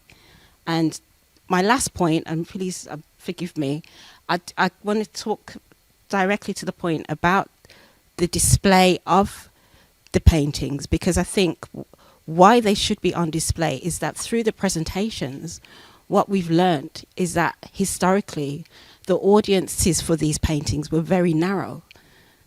Despite the kind of variations of how the paintings were actually interpreted, actually being in who had access to the private homes to see those paintings. So we're in a different space now where audiences like ourselves, we've been invited to have a conversation, perhaps in a very serious way. I wouldn't say for the first time, but certainly these conversations are very rare. And I think we really need to be thinking much more critically about where these paintings sit and the value that they have to teach us about the politics and history of race and racism. I mean, there were some comments, there were lots and lots of questions which I don't think we can get into. So, I'm sorry, I just wanted to... So just so everybody knows what's happening, I'm going to take this question and one more, and then I'm going to go to the panel for commentary, and then we're going to have a few closing words. We will finish on time, she says. All right. What would you like to... Okay, hi. Hello, can you hear this? Okay, so I haven't really got a question. Thank you very much. Really enjoyed that. I thought I was going to fall asleep because I drove a long way, but I didn't. It was brilliant. Thanks very much. I didn't, no, fascinating. But it made me think about two things. One was, is your name Michael? The man? Yes, sorry. Think about what you said. It made me think about football. And so a few years ago, there was a program on about, dual heritage people and blah, blah, blah. And in it, they talked about the Spanish having 100 different words for black. And it made me think about the kind of racism that happens in with Spanish fans, and throwing the banana, and some of the words that they use. And so that gave me, I think that's where it came from in that program. I think it probably came from the idea of Casta paintings. So that was good to put that in context, which is why I think it is about where we're at now and how it affects us. The other thing is that I find quite sad is that this, you know, how to get back to why is the way that we have internalized that. My family are Jamaican. I go to Jamaica now, and you got your uptown, downtown, and I think we're doing it to ourselves, and we have been for a long time, and that's bloody sad. And that's it. Thank you. All right then, yes. Internalised racism is real. Oh, you see, you've all suddenly put your hands up. All right. Did you put your hand up as well? All right. Right, I will take you and I will take you. Thank you. I'll be really quick. I'm Jo Jones, Head of Arts and Museums, and it's been an absolute pleasure to hear everything this afternoon. And the museum team have been delighted to work with Tara, who's been incredibly determined about what she discovered in the museum basement many years ago. I've worked for the museum service for about 5 years, and we're going to be having the exhibition of the Casta paintings later this year, which Tara is organising, and we're delighted to be collaborating on that. But we are also looking at how we redisplay our fine art collection. You know, and as I was discussing with Tara last night, I do think that it would be really important for these paintings to be a really significant part of that. So just to say that that's definitely something that the museum wants to do. So thank you, Tara. Okay, I'm going to go to my sister there. I'm going to come to you. And no one else is sneaking in. Okay, hi. I just want to carry on actually from what you've just said there, and it was some of the things that you covered, but I'm just wondering with the exhibition that you're going to do in September, you talked about as it was Bryn Mawr House in New Hampshire. I would love to know if there are more Casta paintings in Britain, around near us or whatever, that we can maybe, you know, that you can approach. How do you do it? How do you approach these people? Do you put it out there and say, what have you got in your private collection? I just think it would be great to see even more of these, because I think obviously there are more. You've said that there's one in the British Museum, I think, or the British Library. Is there something that's in there? But I just think, anyway, I'd love to see that maybe in some of these other museums, have they got stuff in their store that's hidden that we could find that could then maybe add to the whole exhibition? And fantastic. This whole talk today was fantastic. Thank you. A really valid point, actually. There we go. I was interested in the white imagination, as you called it, of the idyllic countryside, and how those people who presented it like that squared that with their view of the moral depravity of the people who created this sort of utopian world. And it reminded me of Jonathan Swift, Gulliver's Travels, and the patronising attitude that I hear all the time, and it's really difficult to counter. Oh, but they're great at music and rhythm, aren't they? You lot are good at sport, I heard a mayor say at a Sri Lankan sports thing. It's really hard to show your anger at the patronising attitude, because people say, oh, but I was being complimentary. I think those people have got something we haven't got. Yeah, it's a complex. It's complex. Yeah. So I'm gonna, if there's any particular, I'm gonna give you all. Now, don't go into and say all the things that you didn't get to say on the panel. But I do wonder if there's any closing stuff that you might want to just say, and then Tara, I'm going to hand to you to close the event, if that's okay. All right? Cool. I wanted to respond. I mean, first of all, thank you for your questions, everyone. They're really excellent, and thank you for your question. Which I can't deconstruct the whole of it because we went through 5 questions after it, but it's. The paintings are about the allocation of power, and they are. I agree with you. It's the vision that's coming from a very particular group of people. And as it was said today, to a great extent, probably the patrons, most of the patrons of these paintings were Spanish families and Creole families, and by Creole we mean Spaniards born in the Americas, largely in response to what was being said in Europe about people in the New World. There was this massively spread idea that everyone in the New World, despite of their racial makeup, were degraded hybrids. There's an expression that I love to quote because it's so inane but it's kind of condenses everything that people in Europe, some intellectuals, used to describe the population of the Americas as good colts and bad horses. So in other words, there was this idea that everything was really wonderful. People were really bright until the age of 40 and then their wits degenerated. Or that fruits and vegetables were luminous and big and bountiful, but that if you actually open them, they were lacking in taste.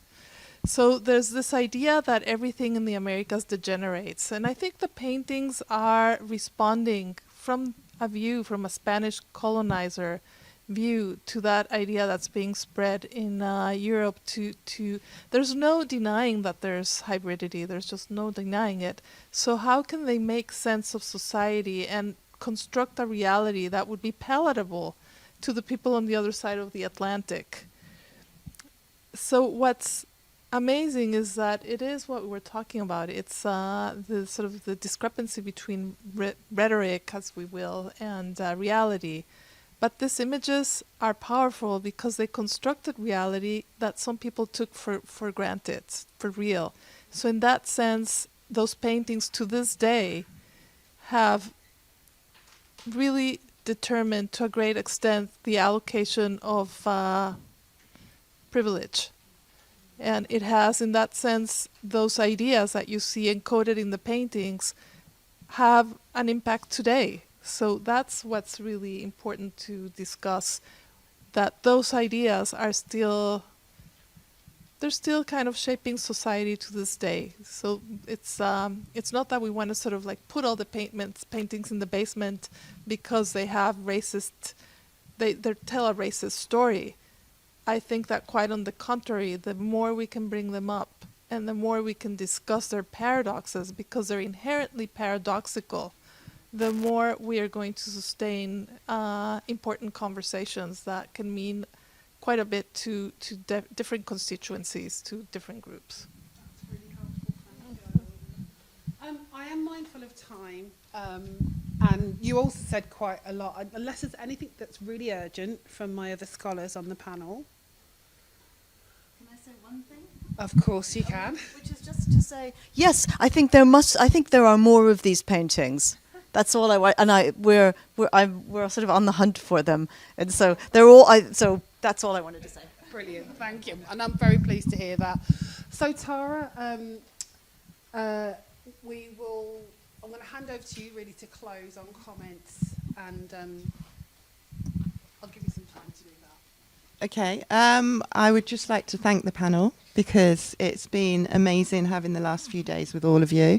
I've learnt a lot as well and been just really inspired by the conversations that have been happening in the background. I think at the beginning of this journey, as I explained before, at the very beginning, this is an opening to this conversation. The paintings for me are an opening to these conversations.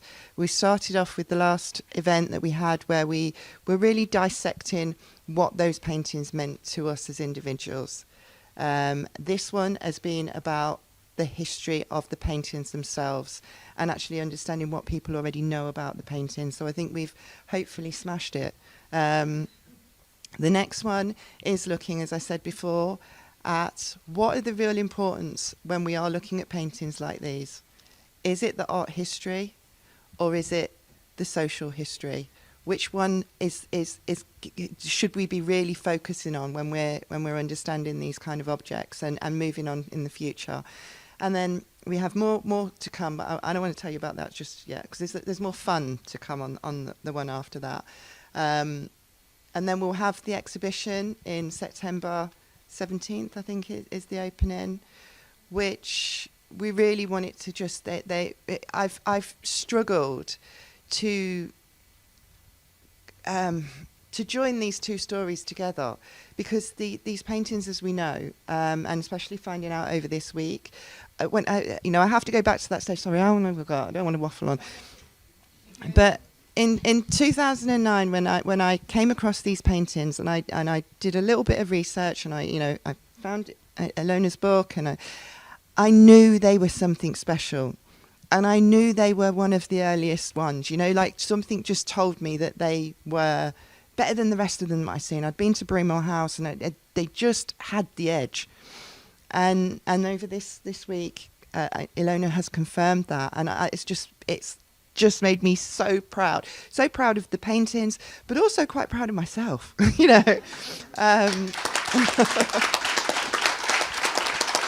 So, thank you. But it's been it's been really difficult to try and get those two conversations to meet.